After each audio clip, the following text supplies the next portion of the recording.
Hey there, Dave here, and before we get to today's episode about Dave the Diver, there are some announcements and thank yous to be done. So first of all, big announcement, I am a guest on the annual Final Fantasy Fantasy Draft over on the Still Loading podcast.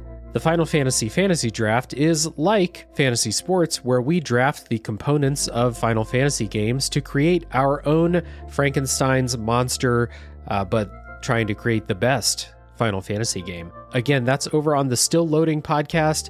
I am one of 4 contestants on this show, along with Megan Sullivan, Adam from The Good, the Bad, and the Backlog, and Bill from A Gamer Looks at 40, and of course the host Josh. So I'll throw a link down in the show notes. Please go check out the Final Fantasy Draft. It is a wonderful time. Also, over on Patreon, there will be a Tales from the Way backlog episode about Kid Chameleon going up very, very soon. By the time this is on the public feed, it will be up. And as always, I want to say thank you to the wonderful patrons who help support the show. Big shout out to Chris Nelson, the Top 3 Podcast crew, Chris Copleen, Eric Guess, Rick Firestone, Nick Ficori, Jill, Jeff, formerly Jerf, Kieran, Soccer, ZNA, Cupcake, Kyle, Christian S, Matt aka Stormageddon, JD, Doug Leaf, Jason Emery, Brian Skirsha, Randall, Jake Martin, Jenny E, Kurt Mattis, and many more. Thank you all for your continued support. It means the world to me. And with all of that being said, let's take a dive with Dave in Dave the Diver. Yeah, let's go.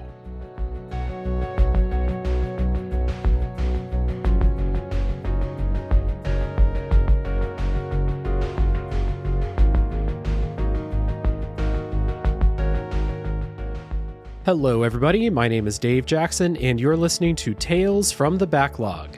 This is a video games deep dive review podcast where each week I'm joined by a guest to bring a game out of the backlog, play it, and discuss. My guest today is a friend of the show, one of the hosts of Monster Dear Monster podcast, and a renowned sushi chef. Welcome, Dave Cox. Thank you. It's glad to be here. It's finally great to be out of the Midnight Sea. That's right. Yeah. Good to finally have you on the show. We've been thinking about some way to get you on the show for a while now. Happy to have you here. We have a special game today. Today, we are going to be talking about Dave the Diver, which is a resource management / adventure game developed and published by Mintrocket for contemporary systems in 2023. Real quick, Dave the Diver is on the show because it won a poll on Patreon.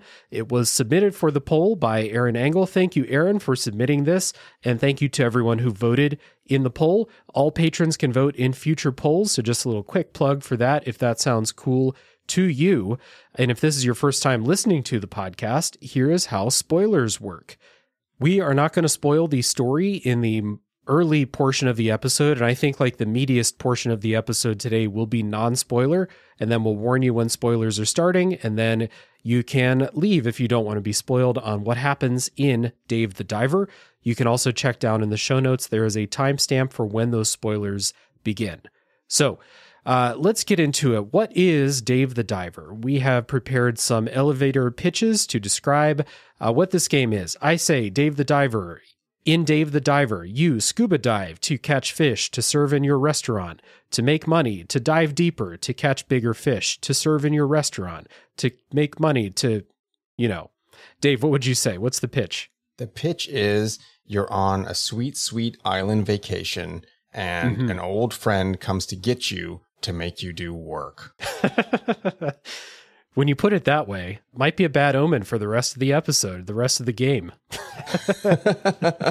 I mean, some people love their work, and Dave loves diving. That's true. He if there are two things that Dave loves, he loves to dive and he loves sushi. So it might not be the worst deal for him. Yeah. So let's talk about what got us interested in playing Dave the Diver. So always start with the guest. Dave, was this on your radar before? Was there something that drew you to this in the first place other than the protagonist's name? Not really. So I remember like the little trailers for it, and it looked interesting. I liked the art style.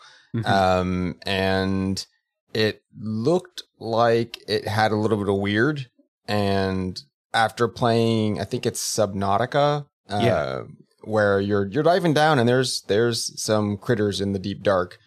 This looked a little less tense, so I could probably enjoy my diving experience versus that. But aside from the Dave signal that popped up to get me over here, I probably wouldn't have got into this one, or it would have just sat in the backlog. Okay, yeah. Well, it's always a, no matter the reason for inviting people on the show, it's always good to have a reason to get these games out of the backlog, For me too, like, I personally wasn't super interested in it. The reason it's on the show is mostly because it won that poll on Patreon. And this is not normally my kind of game. I have a pretty pessimistic view, honestly, about games like this. The games that have the endless gather, sell, upgrade loop, they kind of feel cheap to me. And every time I see a trailer for another game that looks cool and it's like, gather resources to build your base and upgrade your equipment, I'm like, man, skip, not me. So the one thing, though, that did make this kind of like, well, two things that made me kind of like consider this one more than others. The art style looks cool. I like the ocean. Okay, three things. I like the ocean, so like a scuba diving thing, and good point like about Subnautica. It seemed like a scuba diving game that's not going to make me shit my pants when I'm playing it. Because I played Subnautica also, and that game's terrifying. Yeah. I didn't get too far in that. Yeah. But honestly, I put Subnautica down too, because it got to that point where it was like, you went on this risky trek down in the depths to gather this thing, and then you come back and they're like, you can build this thing in your base now, and then you can go back down and gather more stuff. And I was like, I don't want to do that. So I don't want to dive back down. That's part of it too. Like, part of it is I'm scared, I'll be honest. But the other part of it is like, I'm not motivated by these kinds of games. The other thing that made me take note, though, is this game got like crazy critical reception, like over 90 on Open Critic and those sites like that. So like, even if it's not a game I'm normally interested in, anytime a game gets like wild unanimous praise, I always kind of take note of it at least and be like, maybe there is something there, because there are thousands of these games all the time now. So that was part of it too. Yeah, I mean, there has to be something that put it above all of the others in the same genre that got a lot, that got people to play. And I heard through at the time, like the Twitter Vine, people were playing it when it came out. Yeah. And I was just like, oh, I mean, that sounds cool. I'll just file that away, put it on my wish list and see if it comes up on a sale or something sometime. Yeah, and, exactly. It was multi-platform release. So this, for me, was like, oh, it's a perfect fit for the Switch, because I can just kind of dive around and then go to bed. Like, I don't have to sit there and spend all this time and during the day and have to hook up a TV and make a big mess trying to put my PlayStation together. Yeah, exactly. Yeah. So to get into our opening thoughts here at the top of the episode, out on Front Street, I was pessimistic going into the game. I will admit that. But there have been games like this on the podcast in the past, these crafting type games that I really loved, like Spiritfarer. This War of Mine is another one. I really love those games. I hate this game. I think this game is, we'll make the distinction right now. It is not a poorly made game. Okay. So like when people say they like this game, I understand what people are getting from this, but I don't think there's anything of substance in this game. I genuinely disliked my time playing this. Every time I like quit the game after playing it, I was in a worse mood than I was when I started playing it. And I got like this sense that everyone who hypothetically ever in my life told me that video games were a waste of time were right after I finished playing this game. Like, I could feel myself wasting my time playing this and not getting anything out of it other than a way to make time pass.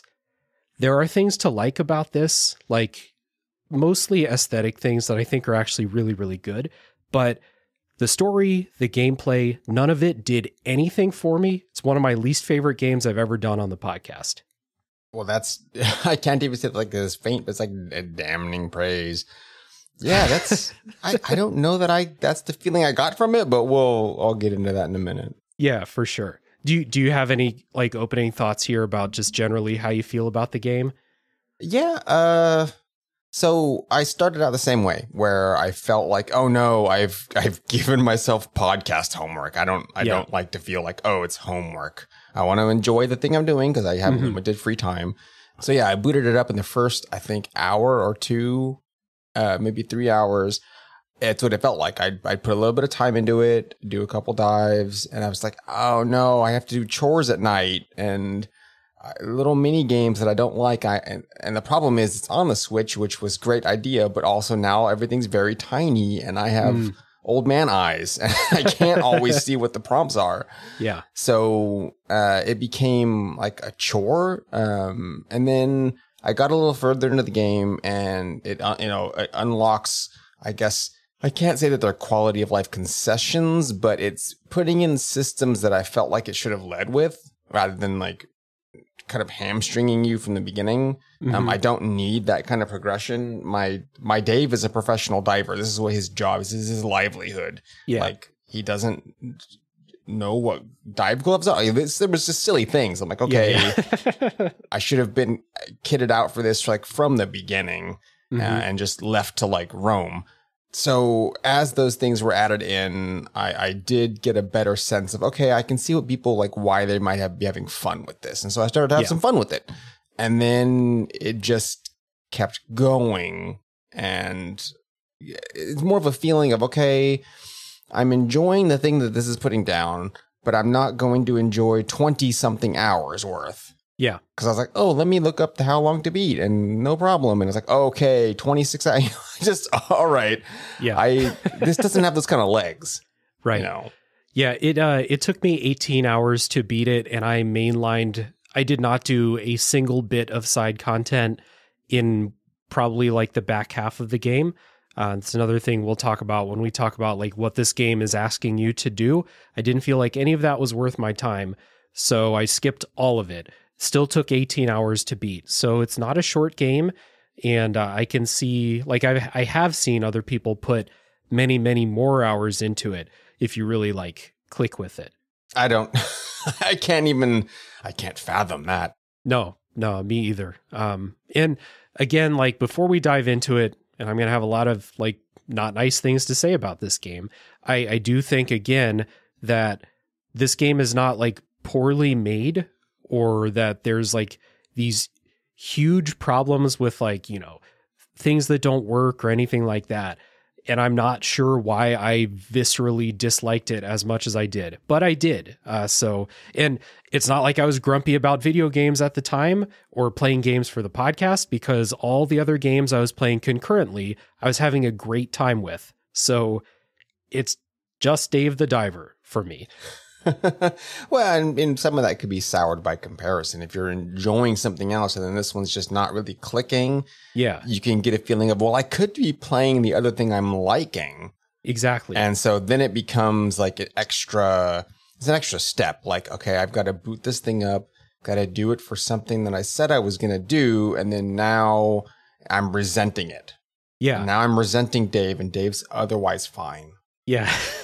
If it was just Dave the Diver, I would have been all on board. Let's just dive around. It's possible. Yeah, I will allow that possibility, but when we get into it, there's a lot of stuff I really didn't like. I mean, that's not what the game is. So, you could what if all kinds of things, but at the end of the day, this is the game we got. Yeah, for sure. And one more note here, because this is a thing that people bring up to people who are doing critique for a podcast or writing reviews or anything like that. This notion that the fact that you're doing it for the podcast or for a written review or something like that will make you feel some kind of pressure to play it when you don't want to, or time pressure or something like that.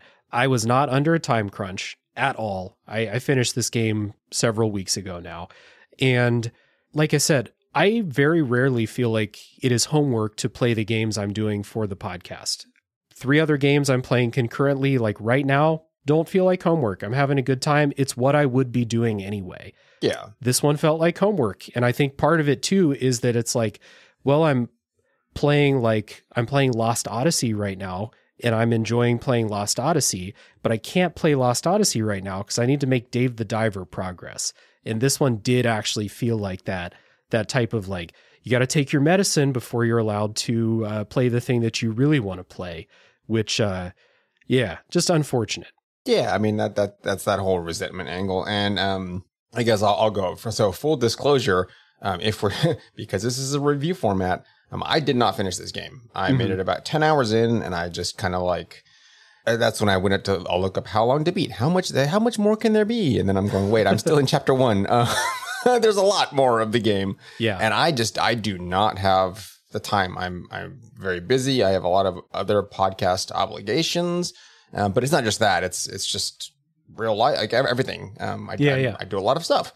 And so I had kind of set aside time to play this game. And I'm looking at the times I had set and then just kind of tabbing that up in my head. I'm like, this is going to take like a month, like longer than I want to spend on it. Yeah. And longer than I have, like, because it would take that long in these weird little bite-sized chunks of me doing the same the same thing. It's not like changing what you do in the game. Right. That's going to make me upset with it. And, it'll get rid of any kind of good graces I had. Whereas because the loop was the same thing, putting 10 hours in, I'm like, nothing's going to change with the game. Like it's just going to be doing this. And the only thing different is there's going to be more of the story. And I put some quotes around there for that. And I was okay with that. You know what? I put my time in. I understand what the game's doing. I understand what it's offering. And I'll catch up the story bits online because, I would like to know how it ends, but I also don't want to spend 10, 15 more hours doing this game. Yeah. And that's, again, I don't think as much for us. It's not a slight on the game. It's just not for us because everyone else that I talk to, and I check with a bunch of people that enjoy all different manners of games, not like, oh, these are my Souls buddies, and I'll see what they think. You get a kind of I wanted to get a good cross section, and pretty much I wasn't getting that feeling from anybody else. Everyone else, like, if they didn't like it, they're like, oh, I didn't play it. Okay, did you play it? Yeah, I played it. It was great. Okay, like it wasn't a divisive thing. It was everyone's kind of fell on the side of that it was good. Yeah, and I just wasn't. I'm like, I'm not getting that. I like the art. I like the little beep beep beep of the voices. Because it reminds me of basically like old King's Quest or like Leisure Suit Larry, like the original versions. And so it felt like, oh, this is like playing an old Atari game, but like the Atari ST computer. And so there's like a little bit of nostalgia tied into like that style of game. And I was like, okay, maybe if I just cast myself back a little bit, and then I'm going, you know what, teenage me would have not liked this game either. So, 40-something-year-old me definitely just doesn't have time for this. Yeah. There's a definite thing where, like, I think even if you are making yourself set aside time to play it, if you liked the game enough, like, that would still shine through even if you have limited time or scheduled time to play it, I think. And also, I will, jump on your side here. Having finished the game, what you're doing in the game does not meaningfully change between the first chapter and the last chapter. You're still doing the same thing. There is just more emphasis on the story as it goes along. So I think that even if you just played the first chapter and played, over 10 hours of the first chapter, you do have a meaningful idea of what the game is. But there's a lot of stuff to cover, so we'll put a pin in this. We'll listen to a bit of music. We'll reset. We'll come back. We'll set up what the story is about in Dave the Diver.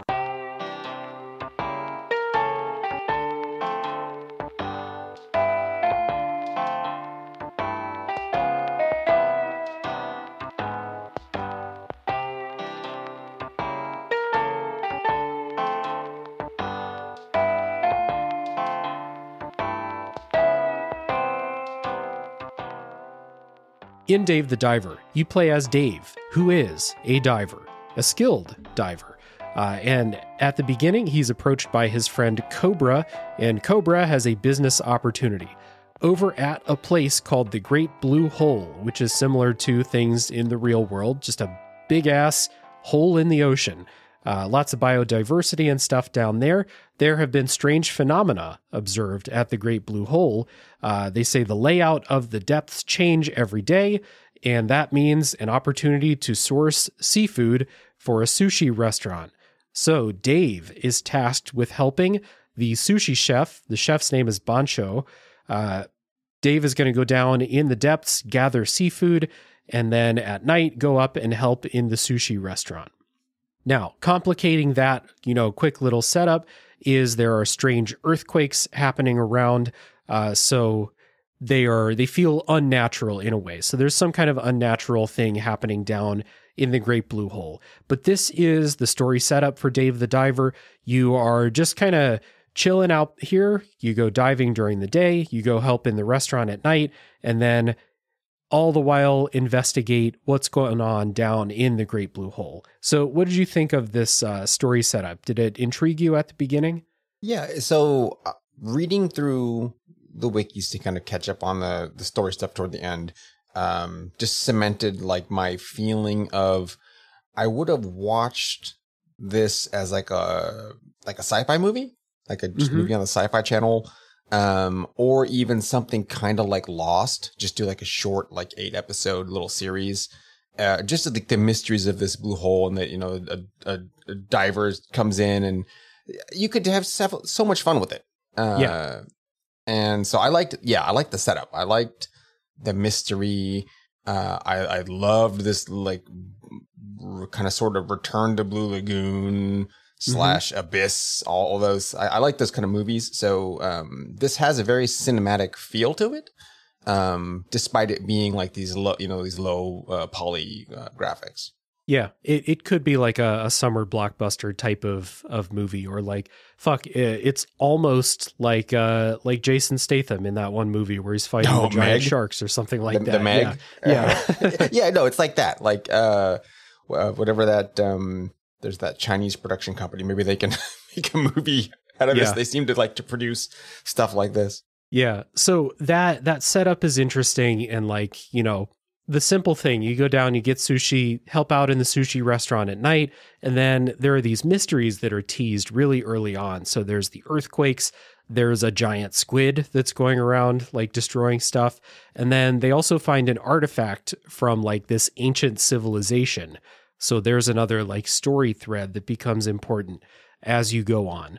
So the setup and like the intrigue of all of those things are interesting. And I think you said earlier in the show that one of the things that kind of made this like catch your eye a little bit is there's that feeling that there's some weird to this game. Like they would do something interesting once you figure out what's going on. So there are things in this game that I think are fine and I don't personally like. And then there are things that I think are bad. And I think that the first thing that is bad about this game is that the story is not weird. It does not capitalize on the promise of like the limitless things that could happen in the Great Blue Hole. You're diving down into the abyss and nothing weird or really interesting happens. It's like they did like the rated G version of this. Yeah. So I won't spoil what happens here, but like I'll spoil one tiny thing. It happens in like the first couple hours, depending on how long it takes you to get through it. You find a race of people that live underwater. And of all of the ways that this could articulate within the story and within the gameplay, what this game chooses to do is say, okay, gain their trust by delivering sack lunches around town for these sea people. And it does not get any more interesting than that as it goes. And so like, we'll talk about it. I don't love the gameplay in this, but as I'm going on, I keep hoping they're going to do something interesting and the game ends before anything interesting happens with this. And it's like, it's a huge shame because it's a huge lost opportunity, I think.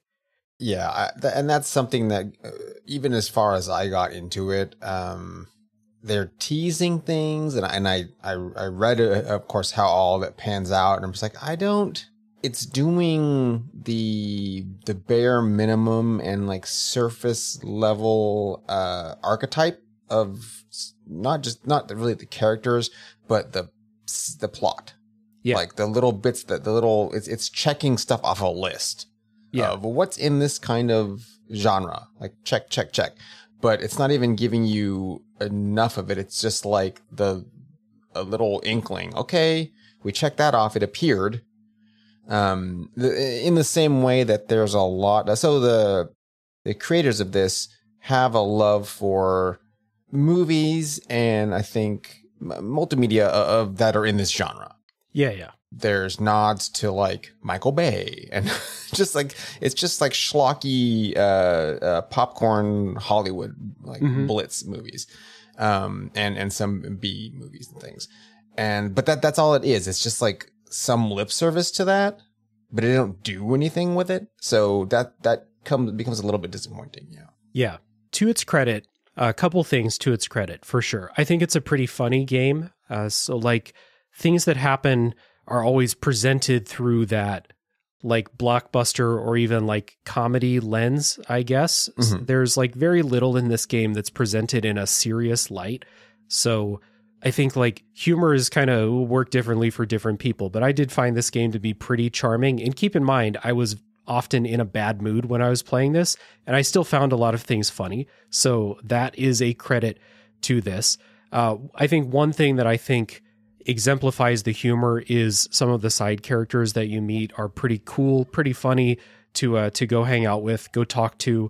Bancho, the sushi chef, I think is the best character in the game, like by a pretty wide margin. But there's like the weeb guy who makes your weapons. He's kind of funny. Cobra's kind of funny with his like willingness to just throw Dave into harm's way, like very nonchalantly. Just go down into the abyss. It'll be fine, man. So I think a lot of those side characters in like the overall like humorous tone, I think work pretty well. Yeah. And that's something where, I don't know, I feel like Dave is getting taken advantage of like often. Yeah, for sure. And he's not given like his own agency, like at all. Everyone just like tells him to do stuff and he's just like, I guess I gotta go do the thing. Yeah. Dave's not a character. Earlier I kind of made a joke that if there's two things he loves, it's sushi and diving, and that's his entire character, basically. Yeah. And the stuff he doesn't want to do, like, because he'll let you know. He's like, that doesn't sound great. And then he's like, well, I guess I don't have a choice. Yeah. It's like, well, I mean, you do. Yeah, you could go just lay by the beach. You could do that. Like, that sounds way better than this, my dude, if I'm being honest. Just go sit by the beach and let's go hang out in Margaritaville. I will say that, most of the side characters, like everyone's quirky, but I wouldn't mind hanging out with them. Mm-hmm. Like everyone, like, oh yeah, we'll just sit at the bar and have a few drinks and just chill. Like that sounds fine. This other stuff that you're getting into is, some of it sounds very dangerous, and I'm not like on board with that. Yep. While we're on the subject of Dave, there was one thing that I like really didn't like is Dave is fat. He's overweight, and it is commented and joked about constantly throughout the game that Dave is overweight. And as a former fat guy myself, who is still sensitive to things like that, I hate this. I hate that there is almost nothing about Dave that other characters comment on than the fact that he's overweight. And the only thing about his character that the game presents to you is he wants to dive, he wants to eat sushi, and then the other characters, most people that meet him will comment on this. They'll say things like, oh, I thought that was a blue manatee, but it's actually a human. Ha ha ha ha. That was a joke about how big he is. It's a good joke, right?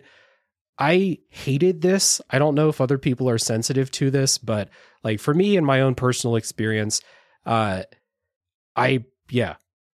completely rubbed me the wrong way. Yeah. So those are things, my wife, Jala, her podcast is on, it's not just health and wellness, but it's on like improving yourself and a lot of social issues and things like fat phobia where she takes those and takes an academic look at them, but then also gets experiential chats with other hosts, I guess. And not because of that, but that also was on the forefront of my mind when these things started cropping up, because it happens immediately in the game. Mm-hmm.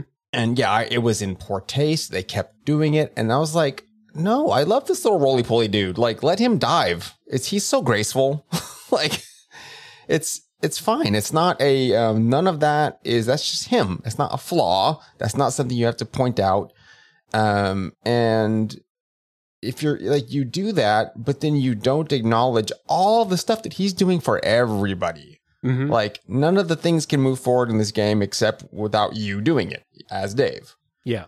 And his weight has no bearing on him as a person or him in his ability to do his carry out his life.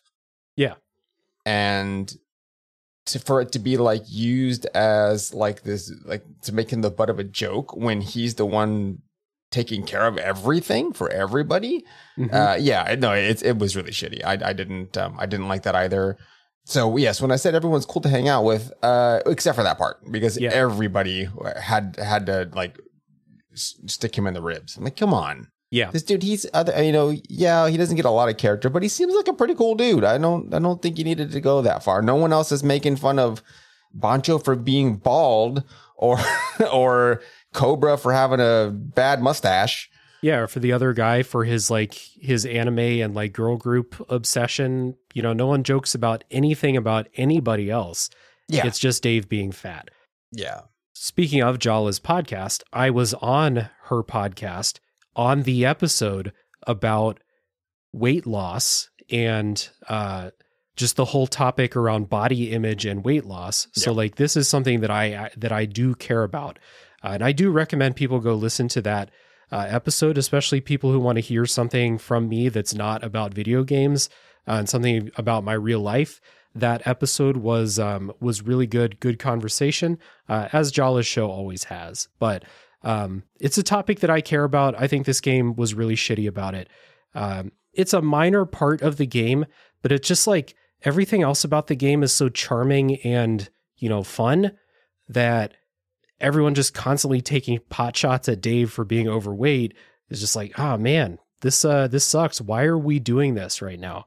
Yeah. Well, and then the thing is, he's the player's avatar. You're meant to play this and you are Dave. Yeah. So that's not a great feeling either. I mean, I don't want anyone to say that to another person, but I don't want that secondhand, okay, so what are you saying now? Because now not only are you lambasting someone, you're also saying it to me. Yeah. As the player. I'm but okay, don't do that. Yep. And then you're not doing that kind of humor to any other character. Yeah. Exactly. No one else is getting that treatment. So it comes off kind of mean-spirited. Yeah. It definitely does. Yeah. Another thing about the story is if we want to talk about, themes or things like that, I personally don't think that there's a lot there in this game. But this game does have a bit of environmentalism to it. And I did read a quote from the developers who said that one of their initial inspirations was to, quote, bring awareness to all the beauty the ocean has and how it's slowly fading away, end quote. And it's there are some ways that this game shows you this kind of environmentalist lean to it, but it's either played off for jokes. There's this mercenary character that you have boss fights with who yells at you for destroying the underwater sea life while he's shooting grenades and stuff like that. And it's very much played off as this ironic thing. I also think that this game's entire gameplay loop clashes with the idea of protecting the oceans. You're literally farming the entire the depths. Yeah. You're eating every fish you can find and picking every bits of flotsam and jetsam. Yeah. Not only that, there are some animals that you cannot kill. You can't kill dolphins. You can't kill whales. You can't kill, quote, the friendly ones, right? But there are plenty of species down here that are rare or otherwise endangered. and you are very much incentivized to kill them, bring them back for to sell in the restaurant because you get a bunch of money for them, like narwhals and like the Greenland shark that lives for hundreds of years. You are incentivized to kill them and take them back because the sushi sells for a lot. So like there's that. And then they kind of have at the very beginning of the game, like a few people will comment about like, oh, it's so beautiful, we need to protect this. And nothing happens in the entire game to ever suggest that what you're doing is wrong, or that you need to avoid the endangered species, or that you need to be careful about what you're doing. Nothing happens in the entire story to support a kind of theme like this. So like it's brought up, but it's that surface level thing again. They never go any deeper than let's put a line in here, or let's put a joke character in here to make you think like, oh yeah, we shouldn't shoot fucking grenades underwater and blow this stuff up. Yeah, well, they give you a camera. Yeah. That they could have used as, so certain things could have just been like unselectable as targets. Mm-hmm. But you could be able to, oh, here's a rare cuttlefish or something, and you could take a picture of it, and we can use that for our research. Like you could, there's literally multiple characters in this that are doing supposedly doing scientific research. Yeah, that you could get them, like, you know, don't make it there's a lot of weird technology in here. Make it not a camera, make it like a scanner or something, and you could then you could use that as a gamification thing where you could, you know, aim the scanner beam at them and have to hold it for a certain amount of time to any other animal. It would have, you know, that would have been your harpoon or something. But yes, use the scanner beam, and then you can get their information, and you can put that in your little card catalog to update it, like your little Pokedex. Like that would have been cool. Yeah. This game does have something like that, but the way that you fill it is by killing them and taking them back into the sushi restaurant. Yeah, I mean, that's what I mean. Like if you could have just, there's non-lethal options to study stuff without having to take it out of its environment. Yeah. And could have pushed forward, hey, here's a message of like environmental preservation and stuff is failing, and here's a way that you can keep the biosphere intact and not like you're like culling, especially if you're getting any of the large things. Like these are huge swaths of the food chain, like that are now not there because you've been killing them. Yeah, exactly. Like, what if I killed a Greenland shark and brought it back and everyone was like, hey, those are endangered. What the fuck, man? Like, maybe don't kill those. But no one ever says anything like that. No, it's that might be delicious. It is delicious and it's pricey. So, because it's endangered, maybe. So, it's just like, I don't know, man. Like, I was excited about all the possibilities that this story could take, all the themes it could explore. Environmentalism, there's a little bit of like climate change, like parallels as the story goes along, but they're not that deep. And that's the whole thing. It is a super surface level look at any theme that it wants to introduce. And then on top of all of that, the story that has promise to be weird, maybe scary, maybe you introduce some cool sci-fi, maybe you got some cool monsters down there. It has none of that. It's just boring.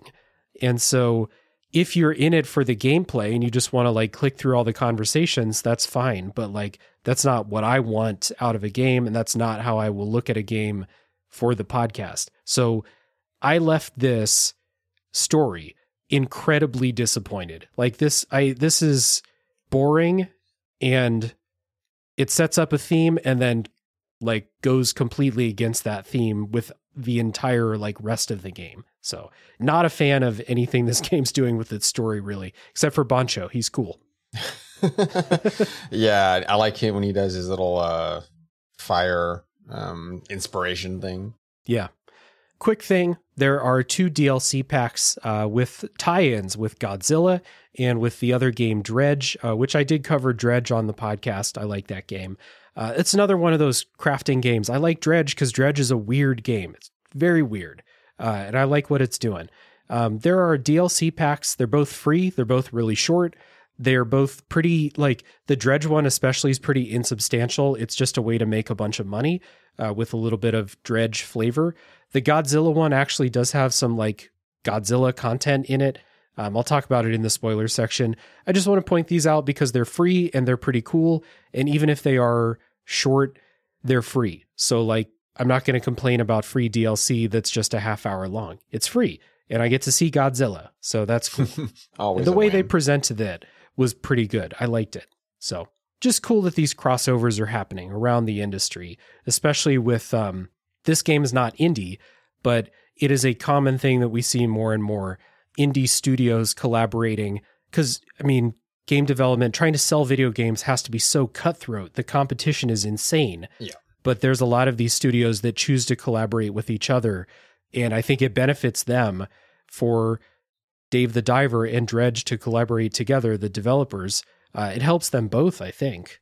Well, it pulls attention to one or the other properties, and they're not the same company. So, yeah, like if you hadn't played Dredge, but then it pops, the DLC is free. I'll get it. Yeah, and look at these fucked up fish. Oh yeah, there's maybe weird I'll stuff. try this there's game a whole out. game where like something's like this. Yeah. Okay, and then there's also there's Godzilla. And you can go watch a Godzilla movie and have a whole lot more fun than playing this, and it's shorter. Like, hour, 2 hours, 3 hours. Yeah, I would watch Godzilla go -1. Watch, yeah, I was like, go watch Godzilla -1. You can see some weird sea creatures too. Yeah, exactly. So, it's a lot of story stuff happening, a lot of stuff that I think is quite bad. Let's move into some stuff that I think is good. It's time for some positivity. Let's listen to some music. We'll come back and talk about what this game looks like and talk about the soundtrack.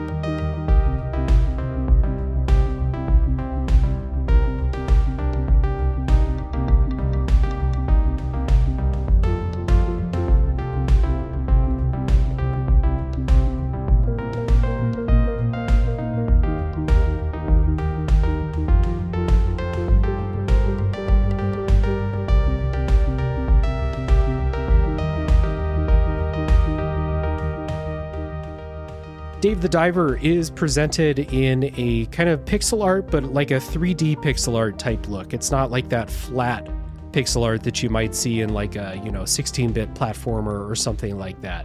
It has that side-on view, but there is depth to everything. And I think it strikes a really nice balance between looking kind of retro-ish, but very much like looking like a 3D space, I guess. It's like that 2.5D. So yeah, there's not only depth, but there's depth of scene, because there'll be things happening, usually to affect like little cutscenes, where stuff way in the background has an impact on things in the foreground. And it's used sparingly, but it also adds like a bit of tension to the game.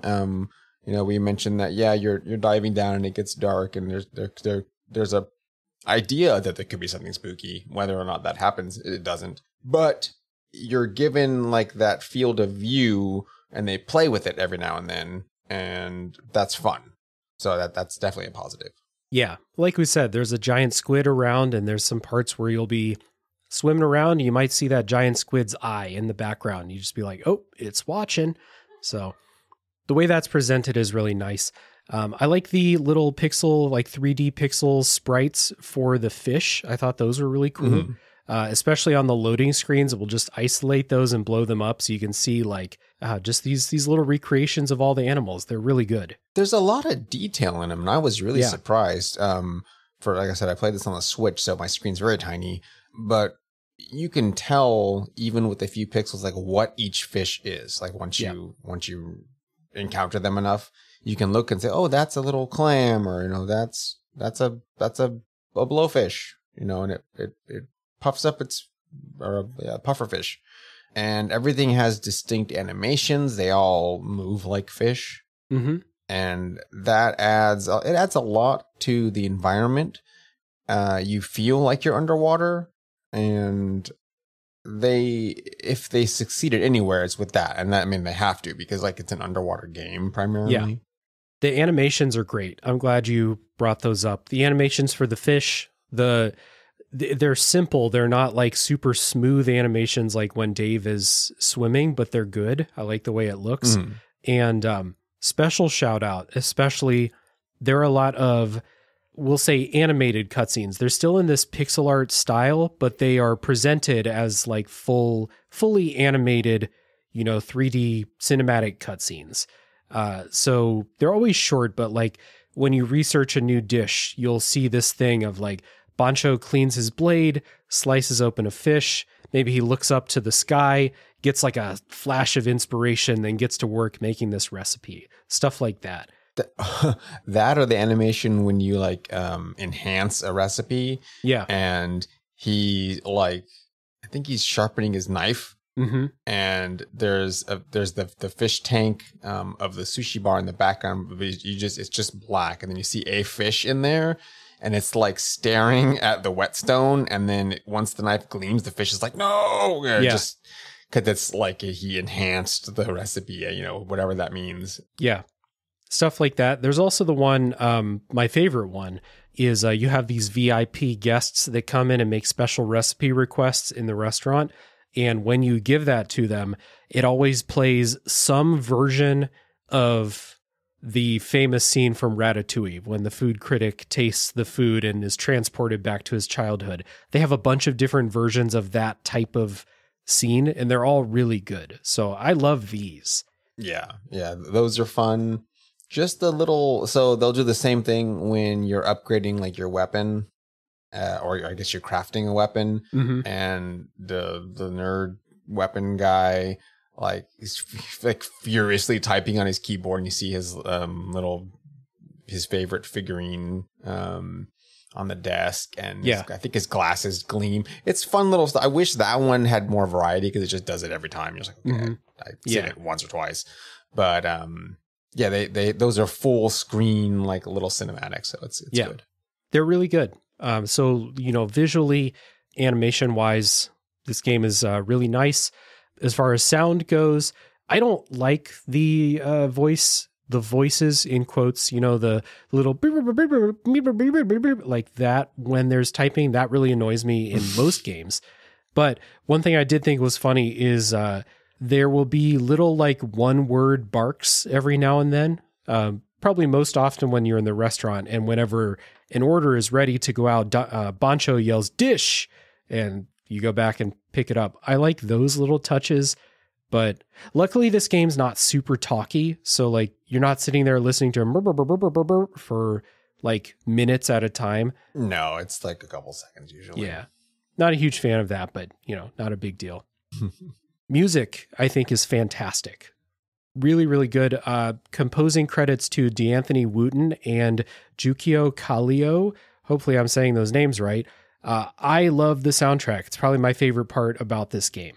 Yeah, there's a Jamaican Caribbean restaurant we go to every now and then, and it's just playing like reggae all the time. So that just puts me in that like headspace. I'm like, oh yeah, I just want to sit there, and they'll have like a football match on the TV, and there's just Bob Marley in the background. I'm like, okay, yeah, I can just chill with this. That's the mood that like the music and stuff gives for the game. It's like just kind of like island beats and stuff. The music is good. Yeah. That's it. The music's good. The art's good. It looks nice. The movement of Dave is really good. Yeah. And then they just drop the ball on like the gameplay loop and the story. Yeah. It's pretty unfortunate, but at least I think like whatever number score I would give to this game, I think like, I don't know, 3 or 4 of those points would be because the music and visuals are so good. Like I could listen to this music easily. Have a good time. Like the music when you're underwater is really like relaxing and echoey and kind of got that vibey tone to it. I like that a lot.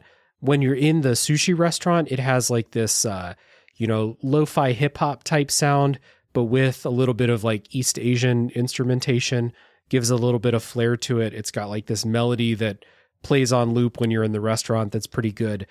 So it's a really pleasant thing to listen to.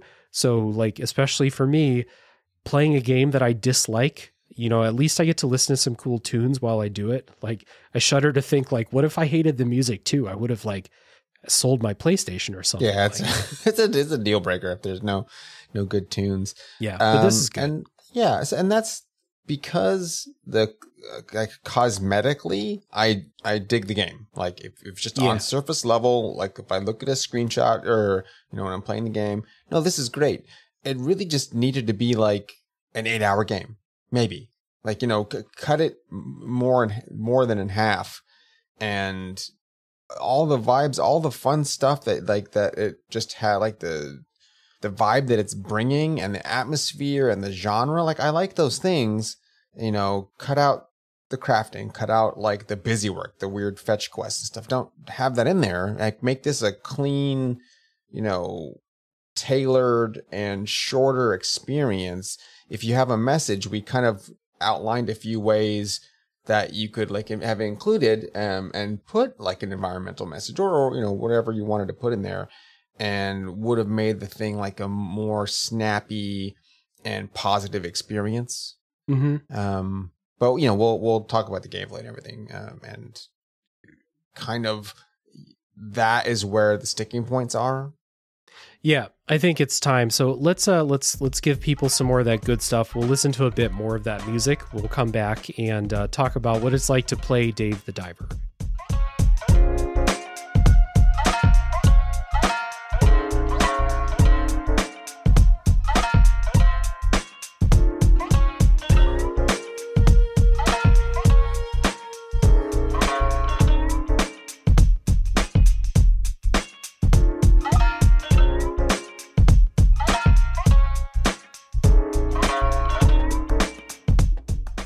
So Dave the Diver, we'll say this at the top. Dave the Diver was originally conceived as a mobile game, and the development team has a history in making mobile games. The company that made Dave the Diver, they usually make like mobile MMO type stuff. So this is not to say that mobile games don't have anything to offer to, quote, the serious gamer, because that's not true at all. But that type of like I can almost feel where the microtransactions would be in this if this was like a free-to-play mobile game. It has that kind of feel of cheapness to the gameplay mechanics, I think, and like that feeling that everything takes longer than it should. Yeah. There's too much going into it. Like I can see where they will be like, okay, well, at some point you could grind up money to just buy this thing, or not grind up money. You could just pay $5 to get your diving gloves, so you don't have to go through some weird elongated story quest just to get diving gloves. When Dave, like you said at the beginning, he's a like semi-professional diver. He should have gloves on at the beginning. What is he doing out there going fucking raw hands in the ocean? Like, what are you doing, man? In an unknown Yeah. So I like just pointing this out because it kind of like, I didn't know this when I started playing it. And then when I started to do research for podcast notes, I saw this and I was like, yep. Yeah, I could, I didn't know that. So knowing that now, okay, the pieces sort of fit. And I can also see a lot of, another big aspect of mobile games, particularly if it's a phone game, is you have like health bar. It's like a time allotment on games. Where you're given like a certain amount of time, and it'll like, you have to wait a day or you can pay money in it. Like it'll let you reload your turn or whatever it is. It's incentivizing, monetization to like, to make the play quicker or pay to win, and you could see like, yes. So if you're splitting the diving segments down, or Dave only has so much oxygen, and that here's a 3-minute dive or 2-minute dive when you start. You could say like, oh well, if I could just I'll pay like $1, and then he gets another minute of air or something. You could see where they could have or would have had this game been another incarnation, like put those things in. Yeah. I think that it's not too big a stretch to to see what this could have been had it like followed through that original premise, but the game that we got is not like that. So let's talk about what that is. So the game is split into 3 times of day that you go through. There's morning, afternoon, and then night. So in the morning and afternoon, you can do 2 separate dives, and then at night you go into the sushi restaurant. So we'll talk about the diving part first, then we'll talk about the sushi stuff. This is where the crafting loop, the loop of, you go down, you get fish, sell them at night, upgrade all of your diving gear so that you can dive deeper, stay down longer, have more health. Your health is your oxygen. If you get hit, you just lose oxygen. That's how that works. So you're constantly upgrading these things. You go down, you have a harpoon gun, and you have another weapon, like an actual gun. And one thing that I thought was pretty cool initially is that the way that you catch fish will affect how expensive you can sell the sushi. So if you shoot a fish with a shotgun, it's going to be worse meat than if you harpoon it or use a tranquilizer to catch it alive, stuff like that. This is going to be a common thread through basically every mechanic in the game. It's cool in concept, but it does not matter because you will make plenty of money doing anything in the sushi restaurant that like halfway makes sense. And the other part is you're kind of incentivized at the beginning to use the harpoon to catch fish, better quality meat, higher price sushi, right? The problem is using the harpoon in this game sucks. It's terrible. You shoot a fish, your harpoon does like really shitty damage. So like maybe you need to shoot it with your gun a few times and then use the harpoon. But every time you want to reel a fish in with the harpoon, you have to do a button mash QTE. Sometimes you need to do it 2 times. And I don't want to do 30 button mash QTEs on a trip down into the ocean. And you do 2 trips per day. And I played this game for 18 hours, this is terrible. Like, I don't know why this is the way. And then like other types of harpoon tips that you pick up have different little mini games, like a timing one, or what, even worse, one where you have to rotate the thumbstick a bunch of times. Like, oh yeah, that was so loud. I don't know why this is how the harpoon works. It's terrible. Like, pick one way and just stick with it. If you're going to do that, like, it's 2024. Like, did we not get the memo that like button mash QTEs are not good? Not a thing. Like, yeah, don't do them. We stopped doing that a long time ago in most other games.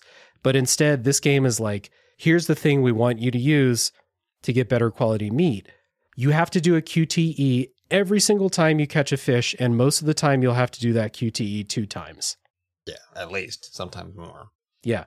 I don't know. I was real mad at this. Did you hate this? I did not like it. And then I said, I couldn't see the when it did the 2 button one where you have to press like 2 subsequent buttons. I didn't know. I couldn't read what they were telling me to do. I'm like, what? Is it X? What is that? What letter is that? And then it only lasts for like a second. Or initially when you're doing it in the button mashing, it's the little dumb golf meter where you have to like, you're spamming it to get like to fill a bar, and you have to, the bar like it goes up and down like even as you have it up. So if you like let go at all, it drops, and then you failed like catching it. Yeah. Now I found out late in my playthrough because I eventually got to the point where I was like, okay, it's 2024. Accessibility being more of a thing that people care about now, which is good, but a thing that the developers are keeping in mind now, there has to be a way to turn these off. So I went in the options and looked. You can turn off the button mashing, but you have to do the other QTEs still. So I turned off the button mashing. You still have to, you harpoon a fish, you have to hold X for a couple seconds, and then it wasn't strong enough, go harpoon the fish again, do it again. Like, yeah. Yeah, just let me harpoon the fish if that's what we're doing. So you can turn it off. It's good that you can turn off the button mashes, but like, I don't know why this is the way it is in the first place. Yeah, I didn't jive with that. I did. So initially, the game is kind of roguelike in that you have your harpoon gun and you have like a diving knife. Yeah. And your Dave has a little punch. Stick his little stab him with a little knife, but it's like an inch from his body. Mm-hmm. And then that's your weapons. So you'll start picking up things that you find like in chests when you dive. But they're one use only because the deep blue sea, the blue hole, is like special, and anything that you take out of it and that fell in will like fall apart. Yeah. So you have to find materials that are like from the hole. Yep. And then you can eventually like build blueprints to craft like a version of whatever that item, like say it's a shotgun or something. If you pick up 3 of the shotguns over 3 different over different dives, you'll unlock the blueprint, and once you have the requisite materials, you can build that, and then you'll just have the shotgun now. Yep. Yeah. I liked that aspect of it. It was okay. It made it exciting to find a weapon that I thought was good because I was closer to unlocking it permanently.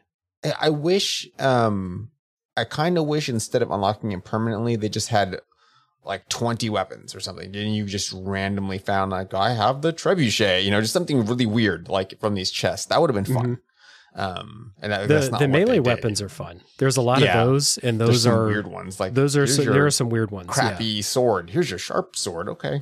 Yeah. Here's a bat. Like a rubber bat, like a kid's toy. The rubber hammer. Yeah, the rubber hammer. There's a rubber chicken. There's a bunch of fun ones, and then there's like real serious ones too. So those are okay. Here's a sniper rifle. It's like, okay, sure, whatever. Yeah, guns work underwater. We know this. One of the other things you mentioned that kind of like roguelike-ness to it is they say at the very beginning, they tell you this is like part of the story setup too, that the layout of the Great Blue Hole changes every day. And so the way this works in gameplay is the first section of the Great Blue Hole changes layouts every day.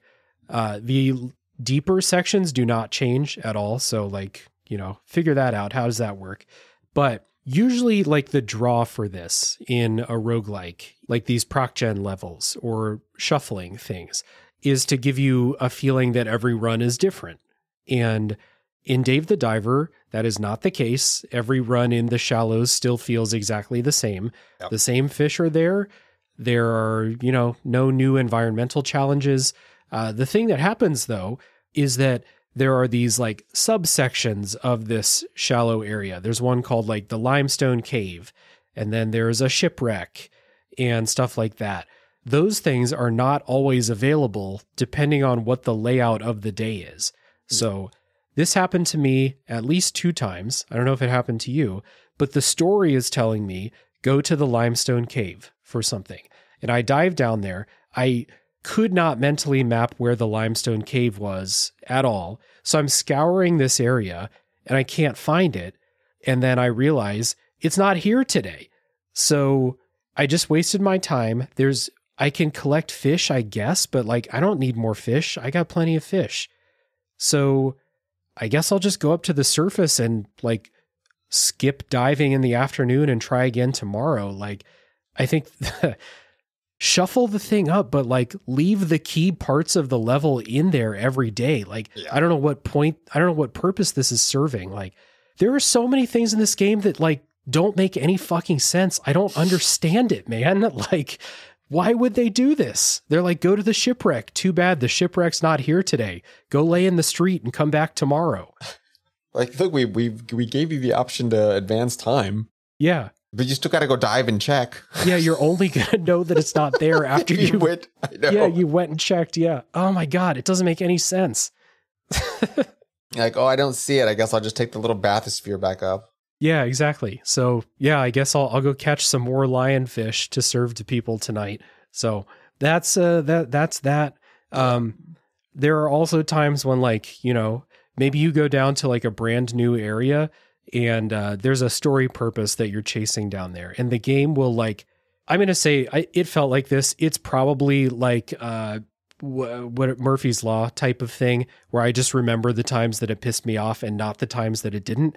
But there are a bunch of times when you're doing story stuff, it will take you to a brand new area with a bunch of new fish and new stuff to see. And the story thing will take you there and then immediately yank you out of it right back to the boat. And you don't get a chance to explore the new place when you're excited to explore it. And that bothered me too. It's like, I just got to this ice cavern. Let me explore the ice cavern. Oh no, it's time to go up because this NPC says it's time. Like, I don't know. Or they'll say, you get down to the ice cavern, you need a new item to do something down there. It's too hot in the heat vents or whatever in the ice cavern. I don't know. So they'll say, oh, the dude up on the boat, he can make you something that can help you with that. You have to go immediately. Do not explore the ice cavern. Go back to the boat. And it happens over and over again. So the times that I did feel like I was having fun down there, I felt like it was yanking me out of it. It's like I can't win. Yeah, and that goes back to the thing I said in the beginning, where it's like I just wanted to dive. Yeah, like, let Dave dive. Let Dave dive. Let Yes. Dave dive. Free And Dave. It would have been great, just let Dave explore. That's what he loves to do. Yeah, Or sit on the beach. Let me pick one of the two. I don't want to go. We didn't even talk about it. The stupid mini games at the sushi bar at night. Mm. So that's the other thing is you do your 2 dives in the morning and afternoon, and then at night you go work in the sushi bar. It's like you're waiting the tables. I mean, you're in the bar, so it's like it's not really the tables. It's just like around the sushi bar. It's not hard. It's a little like pour some tea mini game that I don't like. Bust the tables mini game, which is just button mashing. There's a later one that is pour a beer, and it is really bad. It's such a simple mini game, and it's awful. Like it's just they're like tilt down on the stick to pour the beer, and then you get judged on how much head the beer has, and it's completely random how it works out, and they give you a bad grade for no reason half the time. It's terrible. Yeah. Luckily, as you go, you can hire people to work in the restaurant, and they will pour the beer and the tea for you, which is cool. So like it kind of shifts from I literally need to take all the orders out, pour all the tea, bus all the tables, to okay, I've hired these people. They're going to take care of most of that. I just need to kind of like go where I'm needed every now and then. Like, got an order to pick up, I'll go pick it up. Oh, we're out of wasabi, let me grate some wasabi. Stuff like that. I kind of liked the sushi part of it. Like, yeah, I think once they made those concessions to like give you help, and then on the wiki, I think it's like 20 people you could conceivably hire. Yeah, bunch of people, tons of, food that you can make. Like you're not only gathering fish, but you're gathering ingredients. Like you find, sesame seeds and oil and soy sauce and stuff like that. So you're building out recipes. I kind of like the sushi part. Like it's just kind of a nice time, going back and forth, doing these jobs. Bancho's cooking stuff up back there.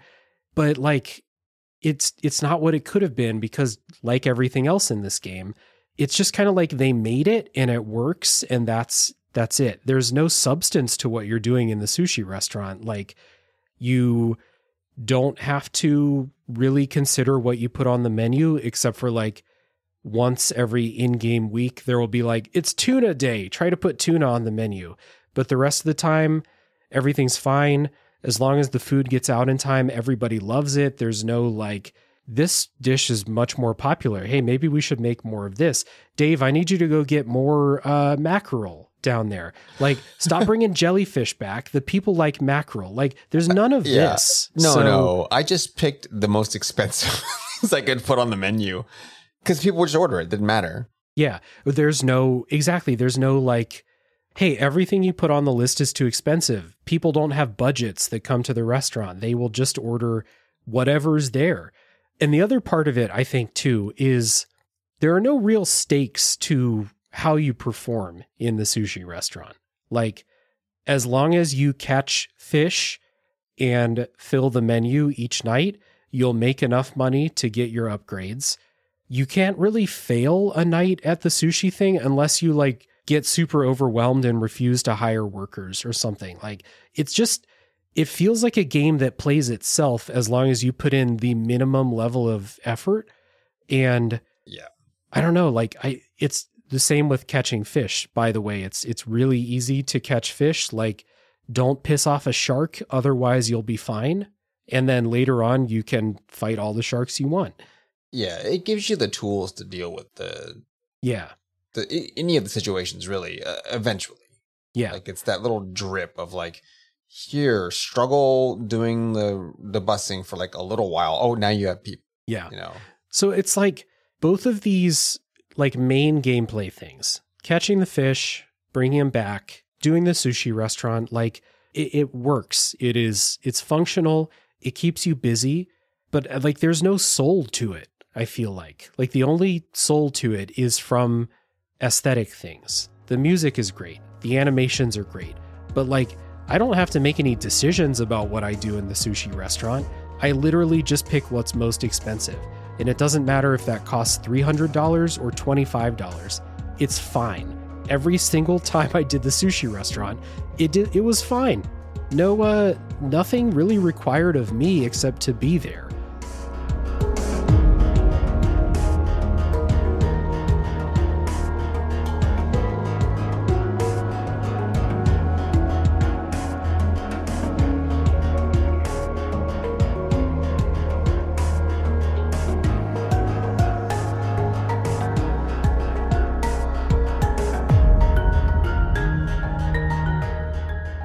This is going to be something I say later in like the recommendations, but like if you just want a chill in bed with the Switch type of game that is just like, you know, it's pleasing and all you have to do is show up and you'll have like a nice chill time, I think that this game will give you that.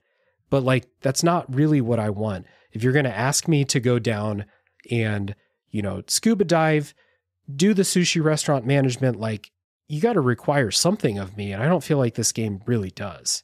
No, and then it starts tacking on systems that they're not additive. So there's the food stuff, which is like Instagram.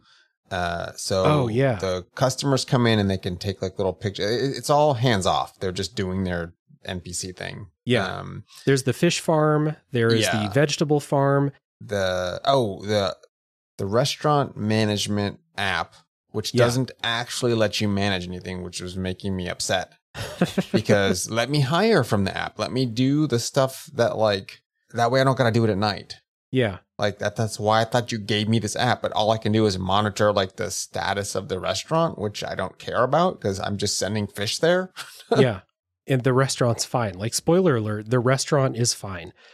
There's the fish farm and the vegetable farm that get introduced, you know, incrementally throughout the game. You do the story things that make you do them, but in every story thing at the farm, an NPC does the farming for you. All you have to do is when the rice is ready, go harvest the rice, and then never go to the farm again. There's absolutely no reason to ever do farming in this. I never went to the fish farm a single time after the one thing that introduced it, because it's not hard to catch fish. And there's like no incentive to breed a certain type of fish because this game is not that deep. It's not asking that of you.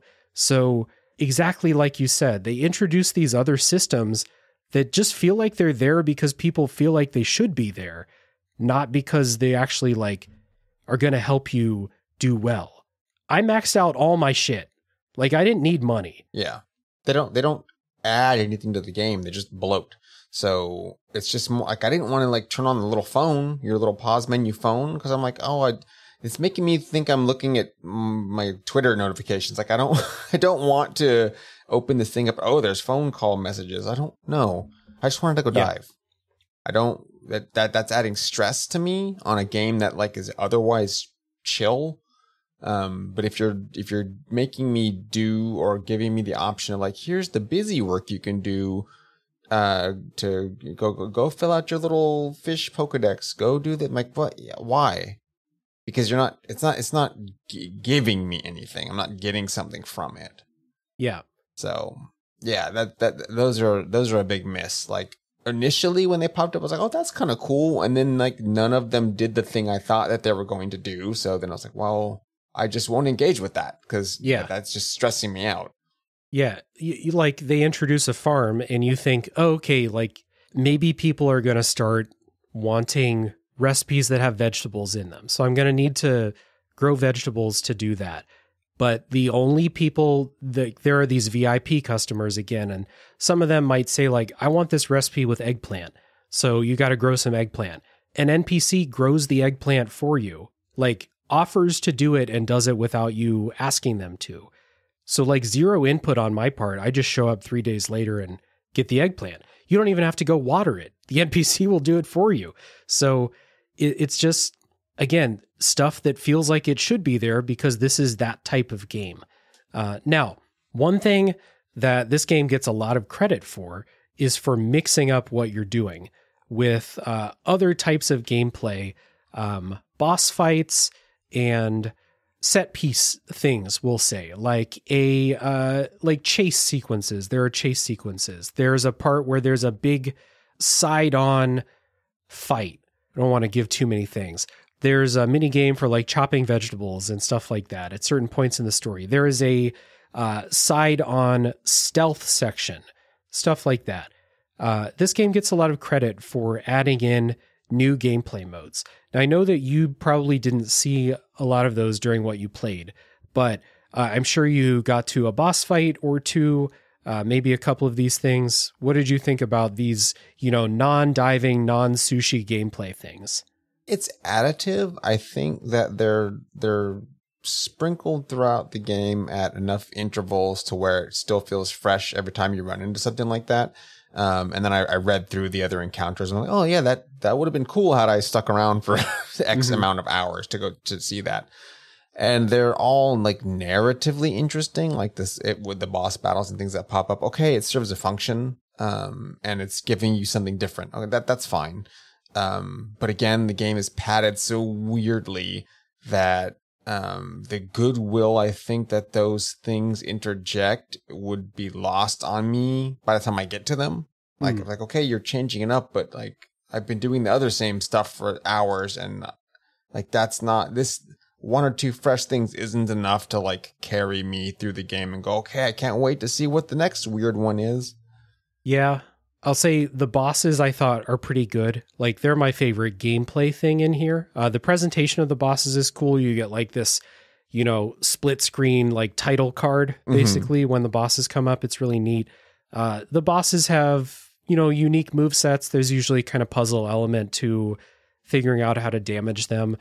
There is one, I think it's like the penultimate boss that's like really bad. It's just an awful time. But everything else I thought was pretty good, including things from DLCs, which were nice.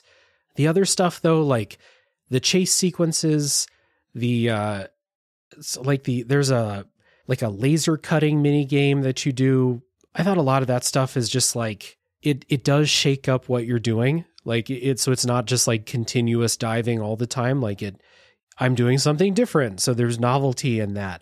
But like everything you're doing is like the C- version of that thing. So it's not good chase sequences. It's not a good laser cutting mini game. It's not a good vegetable chopping mini game. It's not Fruit Ninja or something like that. It's just there and it's functional and it shakes up what you're doing. So like, I guess I see like why it's here, but this is one of the things I hear this game praised for is like, look at all the different stuff that you're doing, but none of that stuff is good. Like the chase sequences in particular are bad. Like the hitboxes on them are terrible because it's not that kind of game. Like it reminds me of like, games that are not stealth games that do stealth sections, which Dave the Diver does. And it's not good. It's just different. It's not a sneaking mission. Yeah. It's for people who know, for people who listen to the podcast, it reminds me of all the stuff in Final Fantasy X-2, which that game is full of mini games, and that game engine does not support most of those mini games. So they end up being pretty bad most of the time. And that's kind of how I felt about Dave the Diver. Like, this is not a thing built for stealth missions with falling projectiles because the hitboxes don't work. So like, I am doing something different and it's exciting and the music is pulsing and there's this giant thing chasing me and that's cool. But like, I'm getting hit by stuff that's not actually touching my character and it's frustrating. So like, it's another one of those, this is like a microcosm of the entire game, Dave the Diver, and all the praise that this game gets. And I just like, don't get it. There's nothing that this game excels at. And this is like one of the prime examples of that. This game functions and it presents itself really nicely, but there's nothing that this game does extremely well from a gameplay perspective.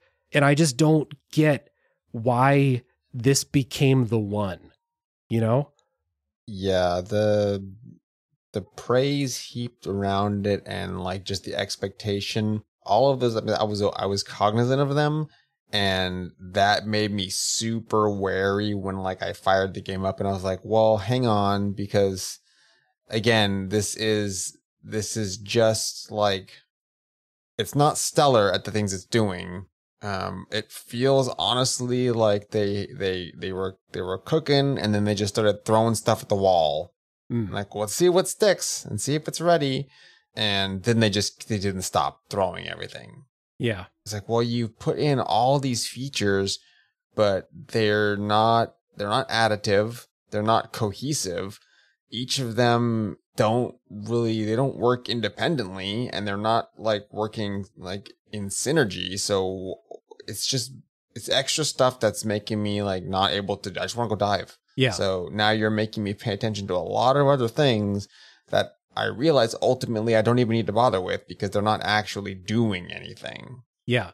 It keeps introducing plates for you to spin, but like you realize at some point, or maybe I shouldn't assume, because you and I seem to be some of the only people that feel this way that I've heard. Yeah, that's what I said. We were saying, like, everyone was really positive on this game. I'm like, I don't see it. I can see the idea of it. Like, I at first blush, I'm like, okay, yeah, I like the surface level of this thing, but it's not going any further than that. So why is this more than just mediocre? Yeah.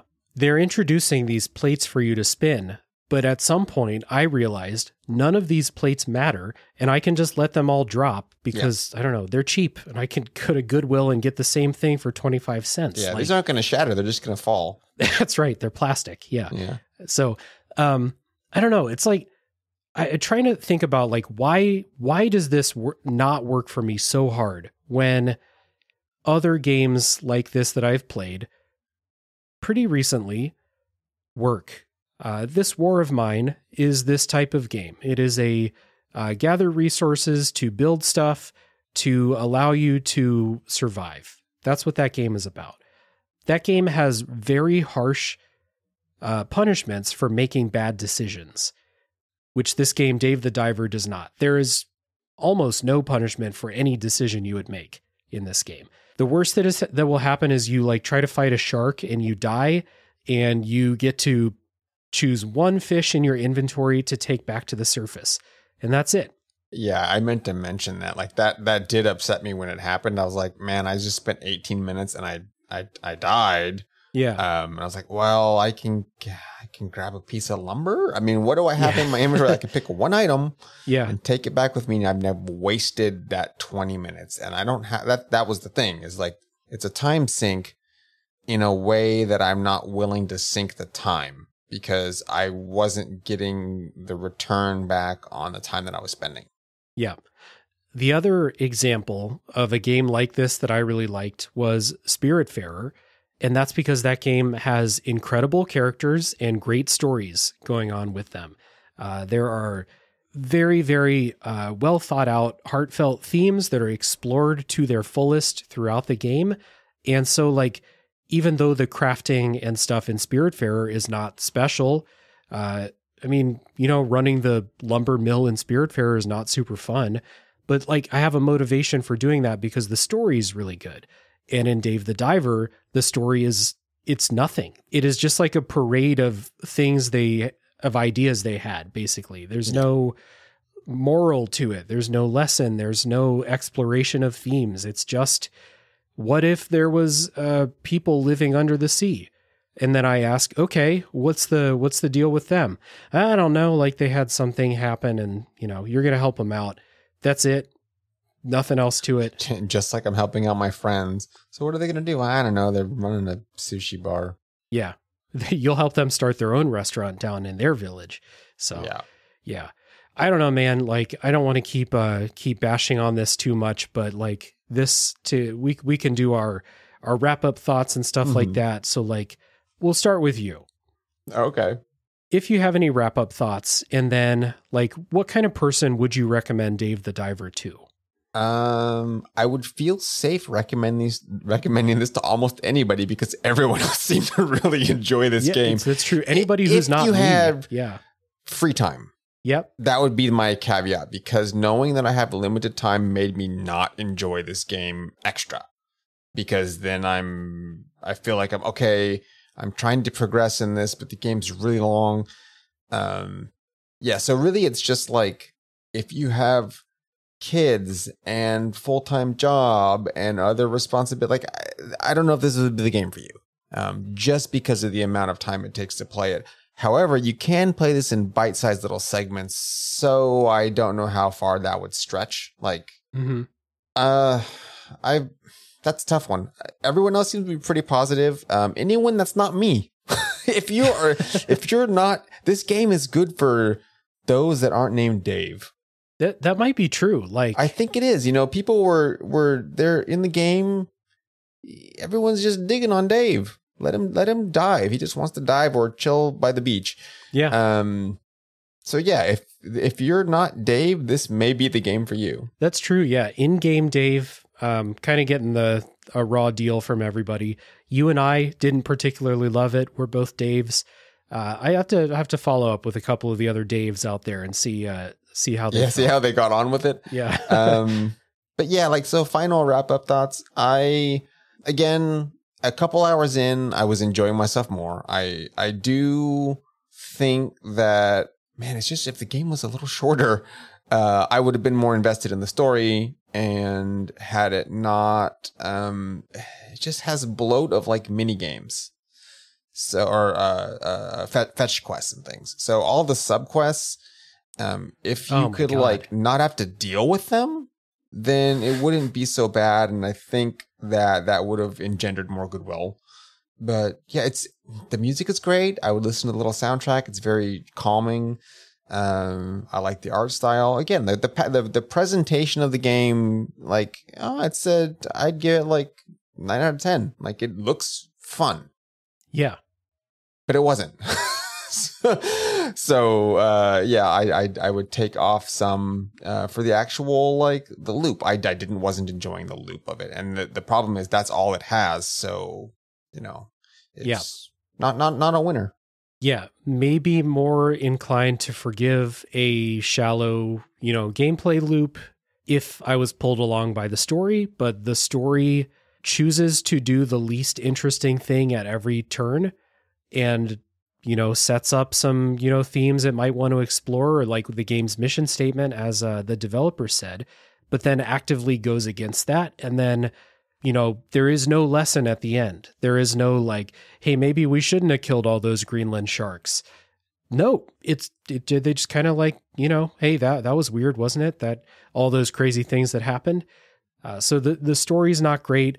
The gameplay can be like a relaxing chill time. Like, there are times when I was just free to dive and I didn't have to do any of the, the side quests. They are the fetchiest of boring fetch quests I think I've played in a game in a long time.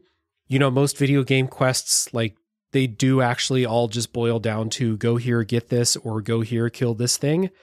But good storytellers will try to mask that with a twist or an interesting character that you meet or something like that. And this game does none of that.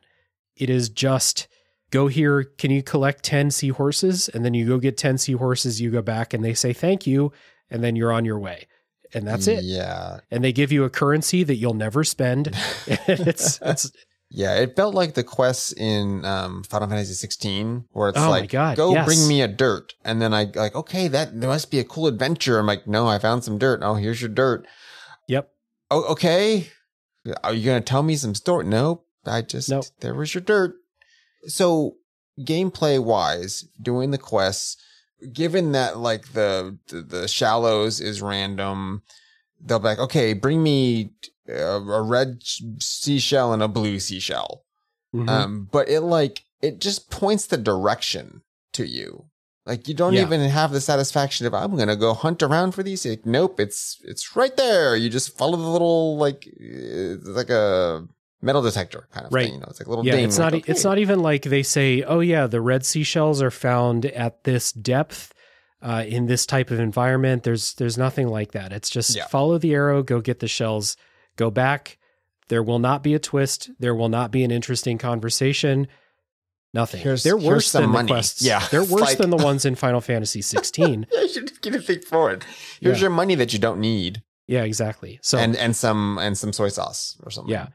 All that to say, when I wasn't doing that stuff, when I was just diving, jamming to the music, vibing to the music, more like collecting some fish, opening some treasures, stuff like that. It's a chill time. And like, there were times when I was enjoying myself, but like the point of this podcast is to shine the critical light on the games and, see what the substance is to them. I think most people who are listening to this podcast, for the most part, want some substance from their games. And I have games that I play when I don't want substance. When I want popcorn, good times, I will play MVP Baseball 2005, and I will have a good time doing that and not use my brain whatsoever. And that's perfectly fine. So that is what I'm recommending Dave the Diver for. If you do not want to think critically and you just want to jam out underwater and like see some cool stuff, and you'll see Godzilla at some point, free DLC. Like if that's what you want, if you just want a good chill out time, Dave the Diver will give that to you.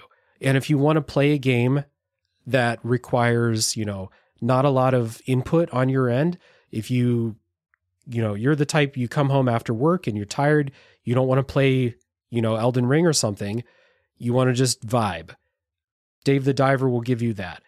But I do not think there's really anything of substance above that in Dave the Diver, which is a shame because both of us were intrigued by what could be there, and both of us were disappointed by what was ultimately not there, which sucks. I don't like doing episodes like this. Like, it's fun to clown on stuff every now and then in Discord or whatever, but like, I don't like doing episodes like this. I want to celebrate a game. I want to celebrate the art that people made. But I just think this game stinks. It basically plays itself and you're just there along for the ride. And that is not what I want. So not recommending it to most people. So what I do recommend to most people is Monster Dear Monster. So let's do our housekeeping. We'll do our plugs and stuff like that. We'll get into spoilers soon. But Monster Dear Monster is a really interesting podcast with an interesting premise. And you guys cover a lot of different stuff all across all types of media. So Dave, tell people about Monster Dear Monster. Yeah, so basically it's a podcast that I started because I was listening to a lot of Dark Souls podcasts, and I have a degree in Korean culture and history. So I wanted to use that degree for something, and I was playing Neo, and it's like there's a lot of monsters in this. I enjoy monsters and creatures, and I like to read up on the encyclopedia. So I sat there and played through all of Neo and killed everything the requisite number of times to unlock the encyclopedia entries, read them all, and then I dug out my I just have a bunch of reference books of old like folk tales, and some of them were from China, some were from Japan, and I went through and found the actual academic initial entries for those monsters and then compared them to what like popped up in Neo. And I was like, I'm enjoying this. I did my first episode and I basically wrote like a term paper. I just read it. And I was like, wow, this is, I need someone to talk to because I'm boring myself. I like the information, but it sounds like I'm trying to read to a class. Yeah. And so I got together a couple of fellow fans of monsters, and we decided, hey, we'll do like sort of a round table. We'll watch a movie or read a book, and whatever we picked from that, let's say it's American Werewolf in London, and we will see how that is, and then go, okay, where did this come from? What's a werewolf? And then go back and look at some original Lugaru literature and do a little comparison. I've been doing the podcast since 2017, so it's been a few years, and over time we sort of got away a little bit from we're gonna do comparison of like pop culture monsters and their origins, and instead went into like we're watch a lot of movies just because that's easier on our schedules. Every now and then we'll take a look at books. We do comic books. There's some anime series we've done. Nothing's really out of the realm of consideration. I've talked to a few horror book authors. And ultimately what we try to do is we just have fun digging into movies, doing kind of what we're doing here, where if a movie's terrible, and face it, there's a lot of really bad horror movies. I enjoy those. We'll talk about those. We'll kind of discuss like what's going on with the characters. What is this creature they're battling? And then where's the movie like failing, or the book, or whatever it is? Like, what's it not doing for us? And then how could that have been better? We don't do that on, like, that's not the normal treatment on everything, but some things do kind of deserve that. Like, maybe we can fix this. Let's build a Frankenstein, make it a little bit better. And we have a lot of fun with that. So I'd say if you like any kind of weird, creepy, crawly creatures, the podcast, we dig into those. We do some game coverage. We've covered Elden Ring and Liza P. We will be upcoming doing the Elden Ring DLC. So we do long form on those. The Elden Ring, I think we did like 20 something hours of just discussion over several episodes, of course, doing like a sort of safari like playthrough, like a lore through of the game. If you want monsters, From Software's got you covered. They do. They have some weird little guys. Yes. I think that's our favorite kind of guy, weird little guy. And nothing's out of the question. We will do like decades, or like we did a whole, I think, a year or something on Hammer horror films. So we bounce around a lot. And it's a lot of fun. There was a writer's strikes going on last year, I believe. So we found films that were like independent releases, and just discussed those. So we try to, keep cognizant of what's going on in the media, and just try to keep it like there may be some like explicit talk just because of like the language, but the subject matter by and large I would say it's mostly family friendly. Yeah. We try to make it accessible for everybody, and it's not just like horror films. Sometimes there's like, we covered Unico and I think the Land of Dreams or something. There's cartoons, there's all kinds of stuff. Just fun discussion on hobbies that we just really enjoy. If you like monsters, like, stop on by. We are at monsterdeer.monster. Yeah, really good stuff. So definitely recommend. I'm most often tuning into like video game topics because, to your credit, a lot of the movies that you cover are things I've never heard of. So it's not like you're going for like the most popular type of things. You guys are always choosing what is most interesting to you, which is good. We pick some weird stuff, and I try to uplift, like, if it's an independent film or if it's something that I know is under the radar, I will grab that, because I make sure what we're discussing are things that are accessible. Like, in some form, it's easy to get to, even if it's like off the path film, because those things don't get like discussed. And to be fair, every now and then we'll be like, okay, I can't think of an example off the top of my head, but we'll pick something that's like in the zeitgeist. Like, oh, people are talking about this, and the Godzilla -1 episode. Yeah. That was we did that as the movie came out because we love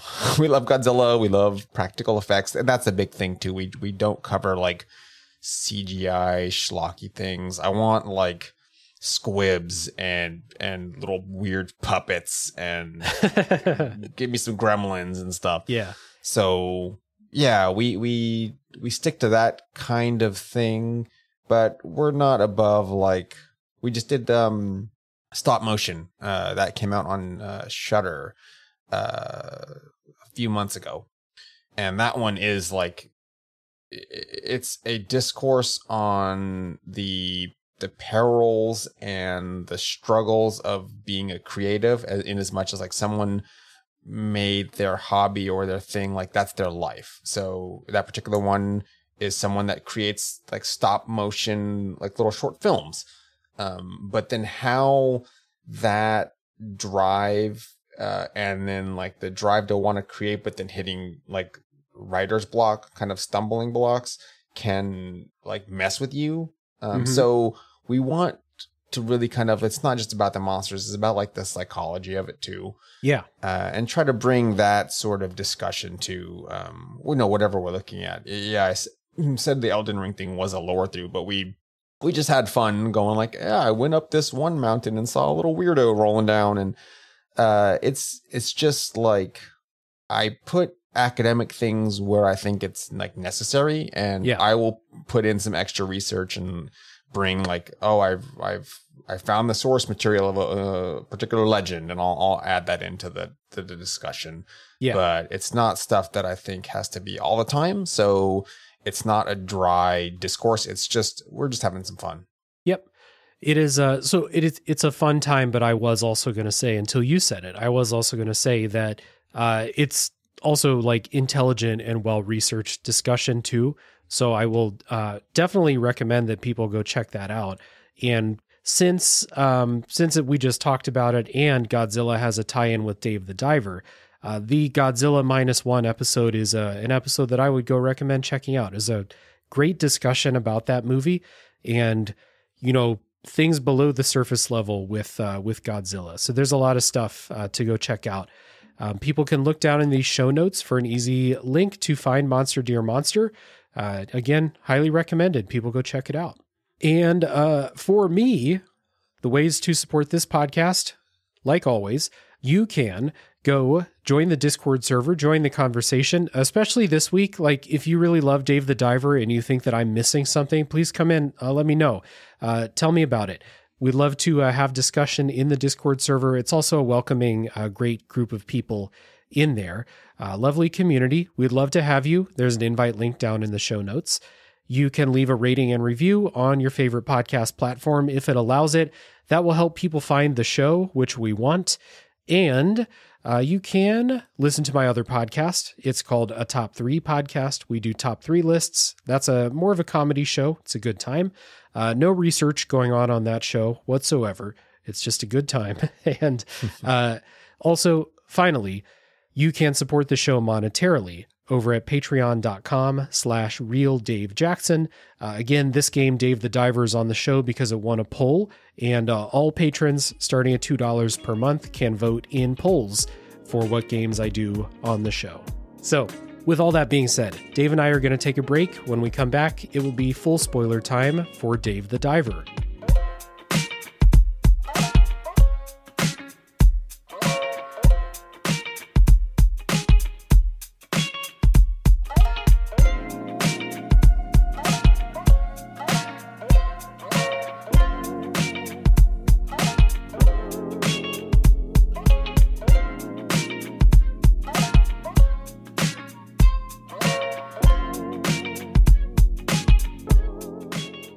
Okay, we're back, and it is full spoiler time for Dave the Diver.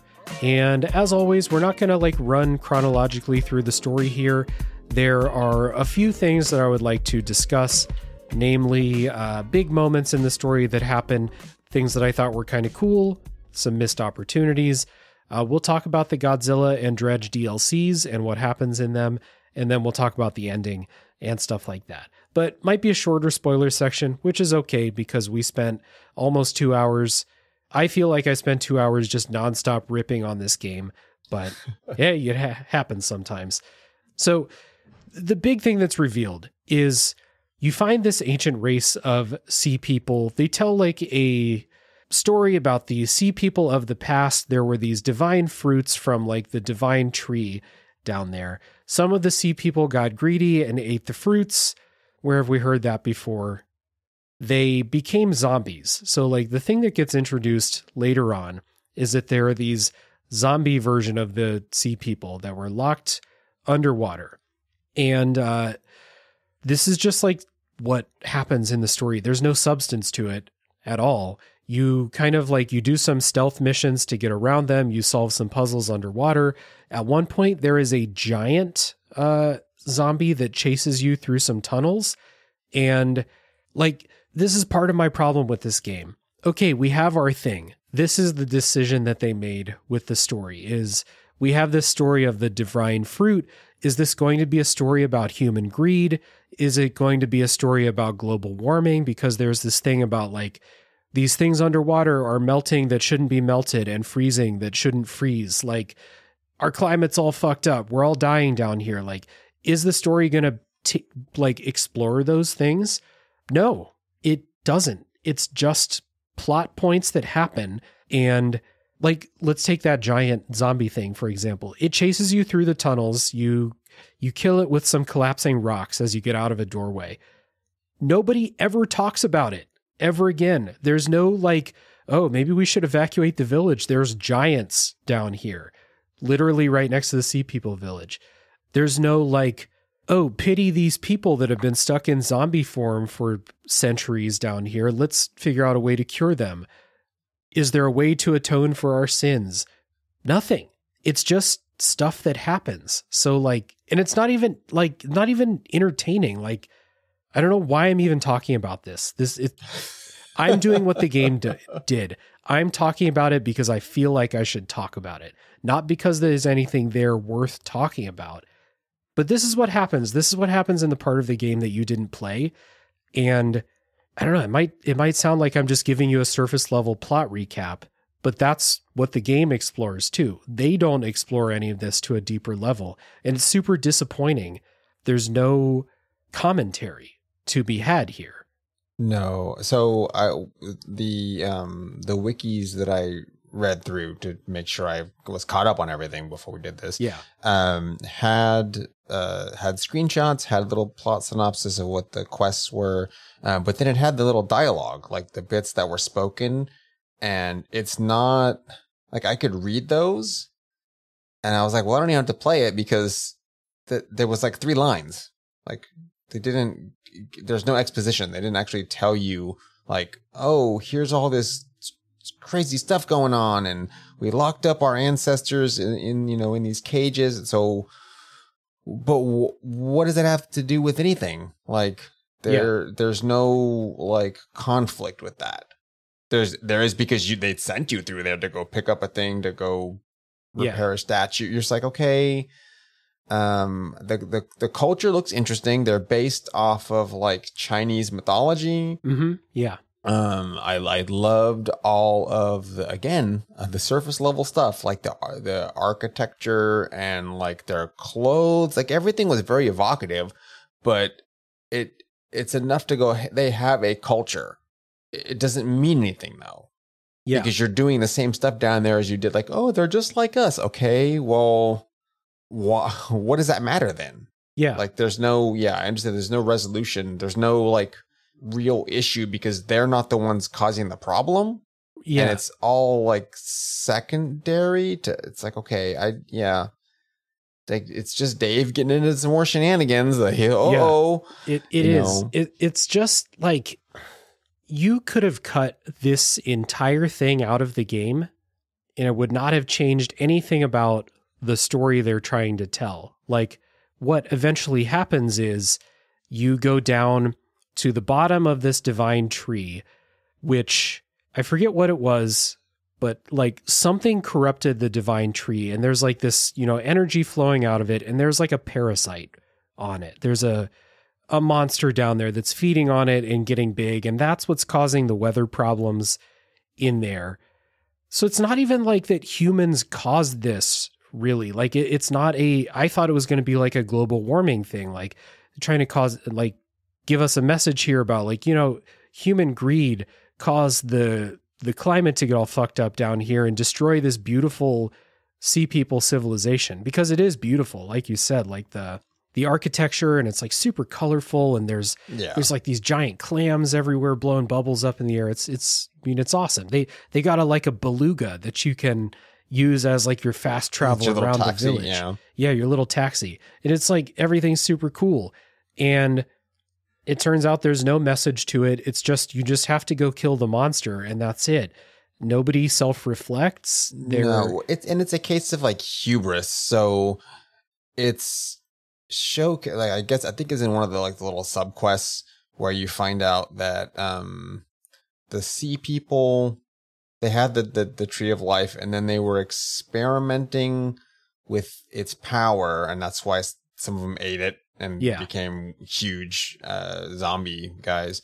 But also they were experimenting on like what else it could do, and that the test subjects weren't like the sea people; it was the trilobite looking thing, and that ended up becoming immortal because of the energy from the tree of life, and that's why it became giant. And its babies were what was like eating becoming like little parasites on the tree, which eventually would disrupt like the land, because that's what's causing the earthquakes.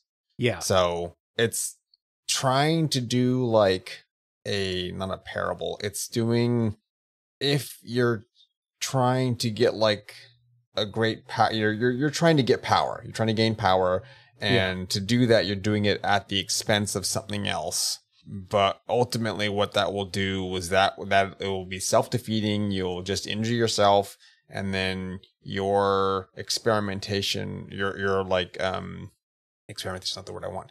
The exploitation of like your other resources is going to come back and like bite you in the butt. So it is doing that message, but it's doing it in such a roundabout way because they decided not to use people as surface humans as like the model. They're using the sea people. So I guess they're doing it's the Atlanteans, and Atlantis sunk because they tried too hard, or they strove for something and it collapsed their civilization, and we should learn from those mistakes. Yeah. But except for nobody in this is like, we should learn from those mistakes. Yeah. They're like, let's just have a sushi party. That's exactly what like the issue I think is, because like it has a message, but it's not for anyone in the story. Right. The pieces are there. Yeah. But so like the sea people who, whatever, they committed this mortal sin or whatever, and it doomed the people who were involved to turning into zombies or something. Like they just like locked them up and then forgot about it. And like when Dave tells them like, yeah, I got chased by these zombies, they're like, oh, they're still there? Oh, okay. That's it. There's no... Did you kill them? Yeah, I killed some of them. Oh, good. Yeah. So there's none of that. And then, like you said, like, so at the end, you go down into like this deep sea vent. You find the one that's like become immortal because it's just been feeding off of the energy from the tree of life. You do a boss fight with it, which is really fun, by the way. It's like a side-on shoot 'em up bullet hell boss fight. It's pretty good. But you kill the monster, that solves the problem. The tree goes back to normal, and it's like Seinfeld. Nobody learns a lesson. They just go have a party at the sushi restaurant, and you can go and like talk to all the characters. They're all sat down. Like every single one of them is sat at the restaurant. You can go talk with them. None of them has anything interesting to say.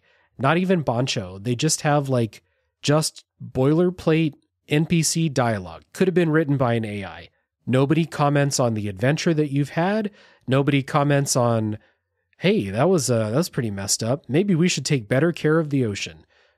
Nothing. It's just sushi party time.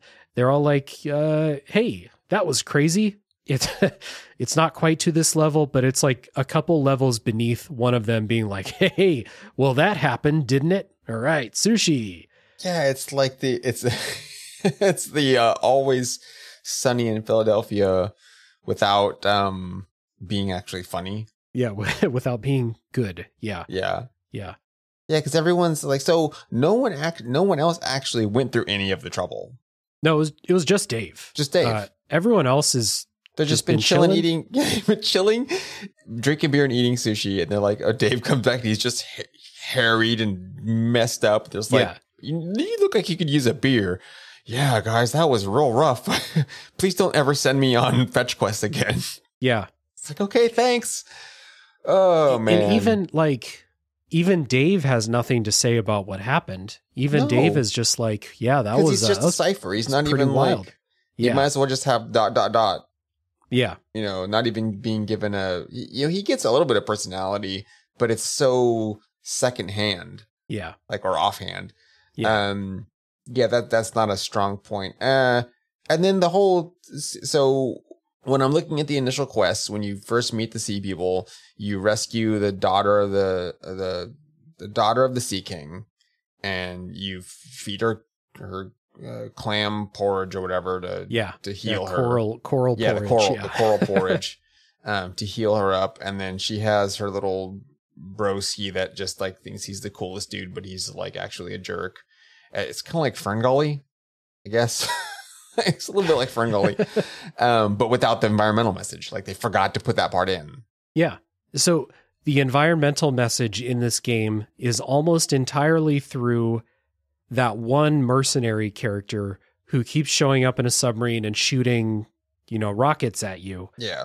And then yelling at you for destroying the environment.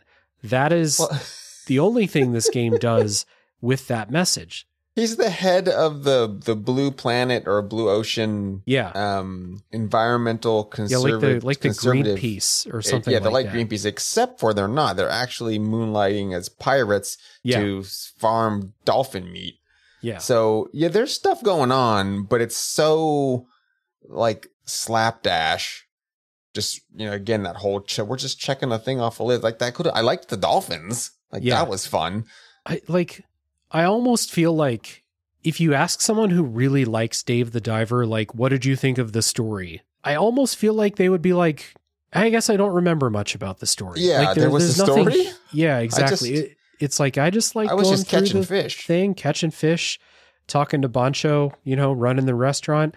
I guess there was some sea people and there was like these weird glowing fruits or whatever.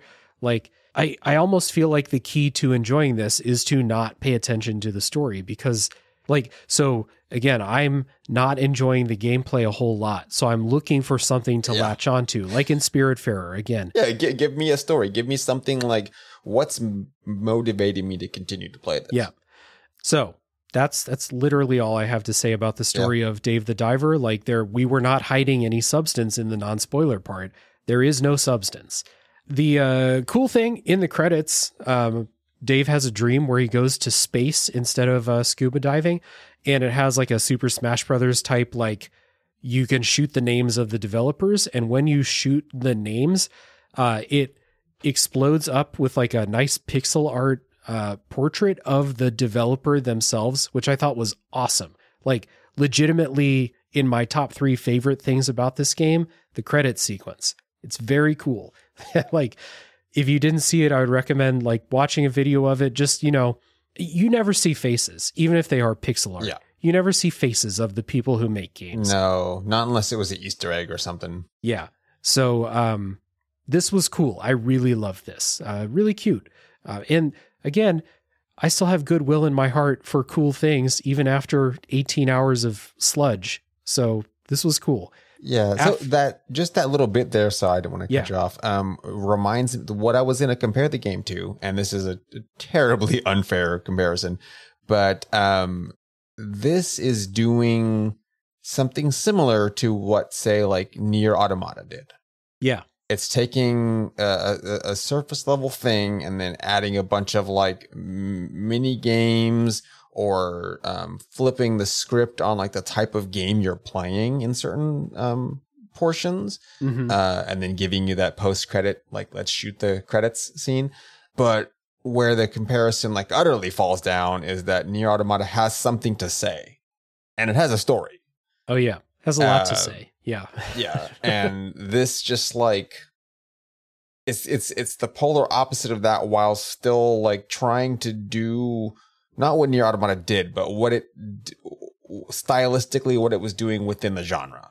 Like it's mixing some stuff up and adding some like interesting little gameplay things. But again, that all comes down to like if this was compressed, made it a tighter experience, I think that it would have, one word, but it would be more something that is like replayable.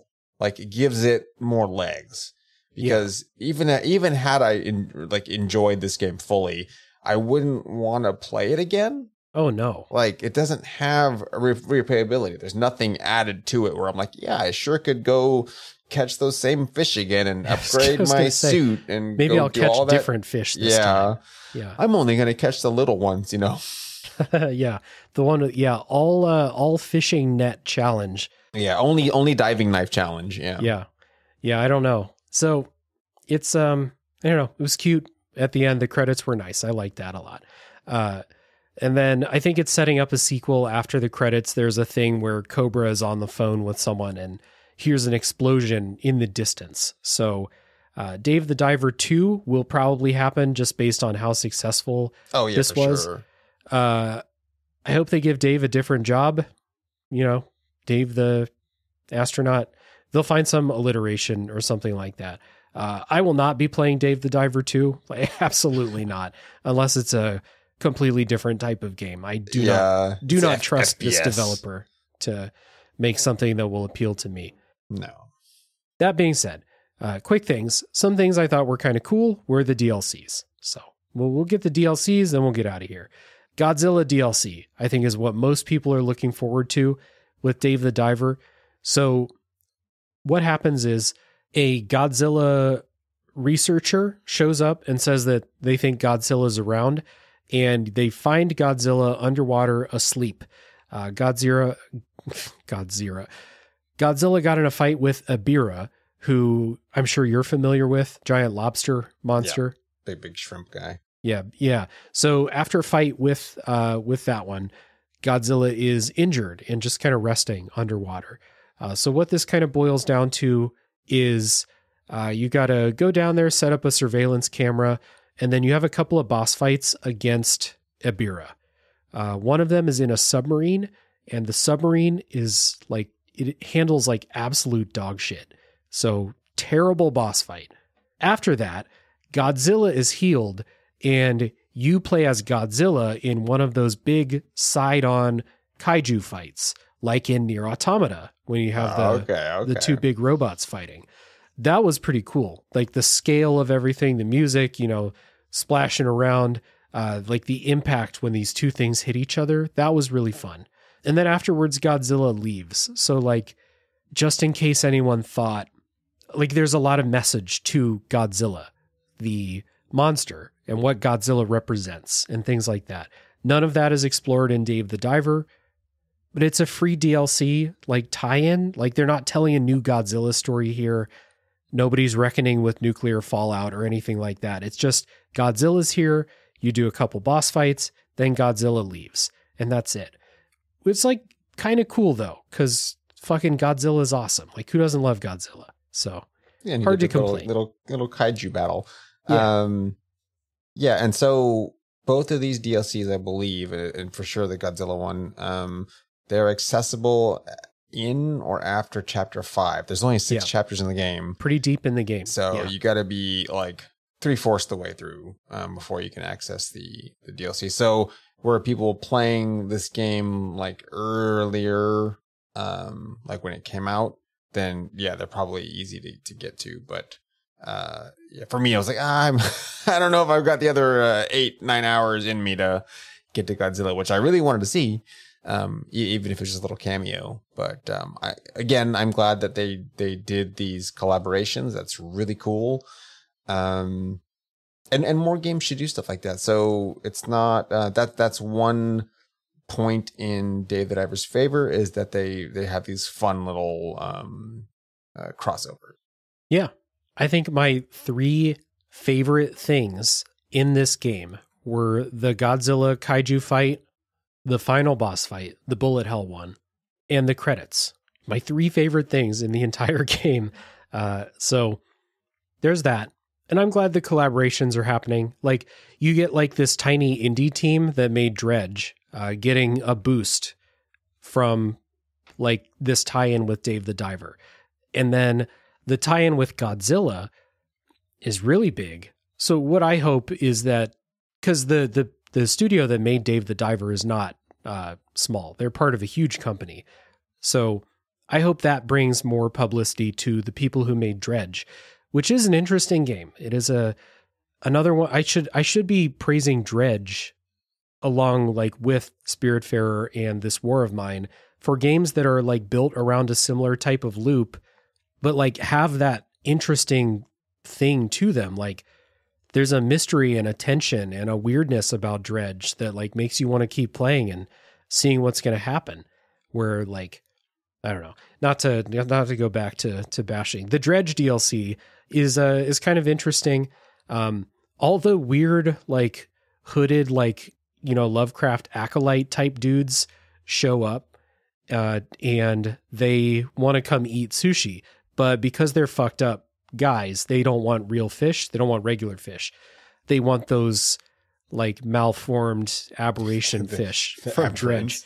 So it's kind of cool. We didn't mention earlier, but like at a certain point in the game, you can go dive at night, and at night, everything's hostile to you basically.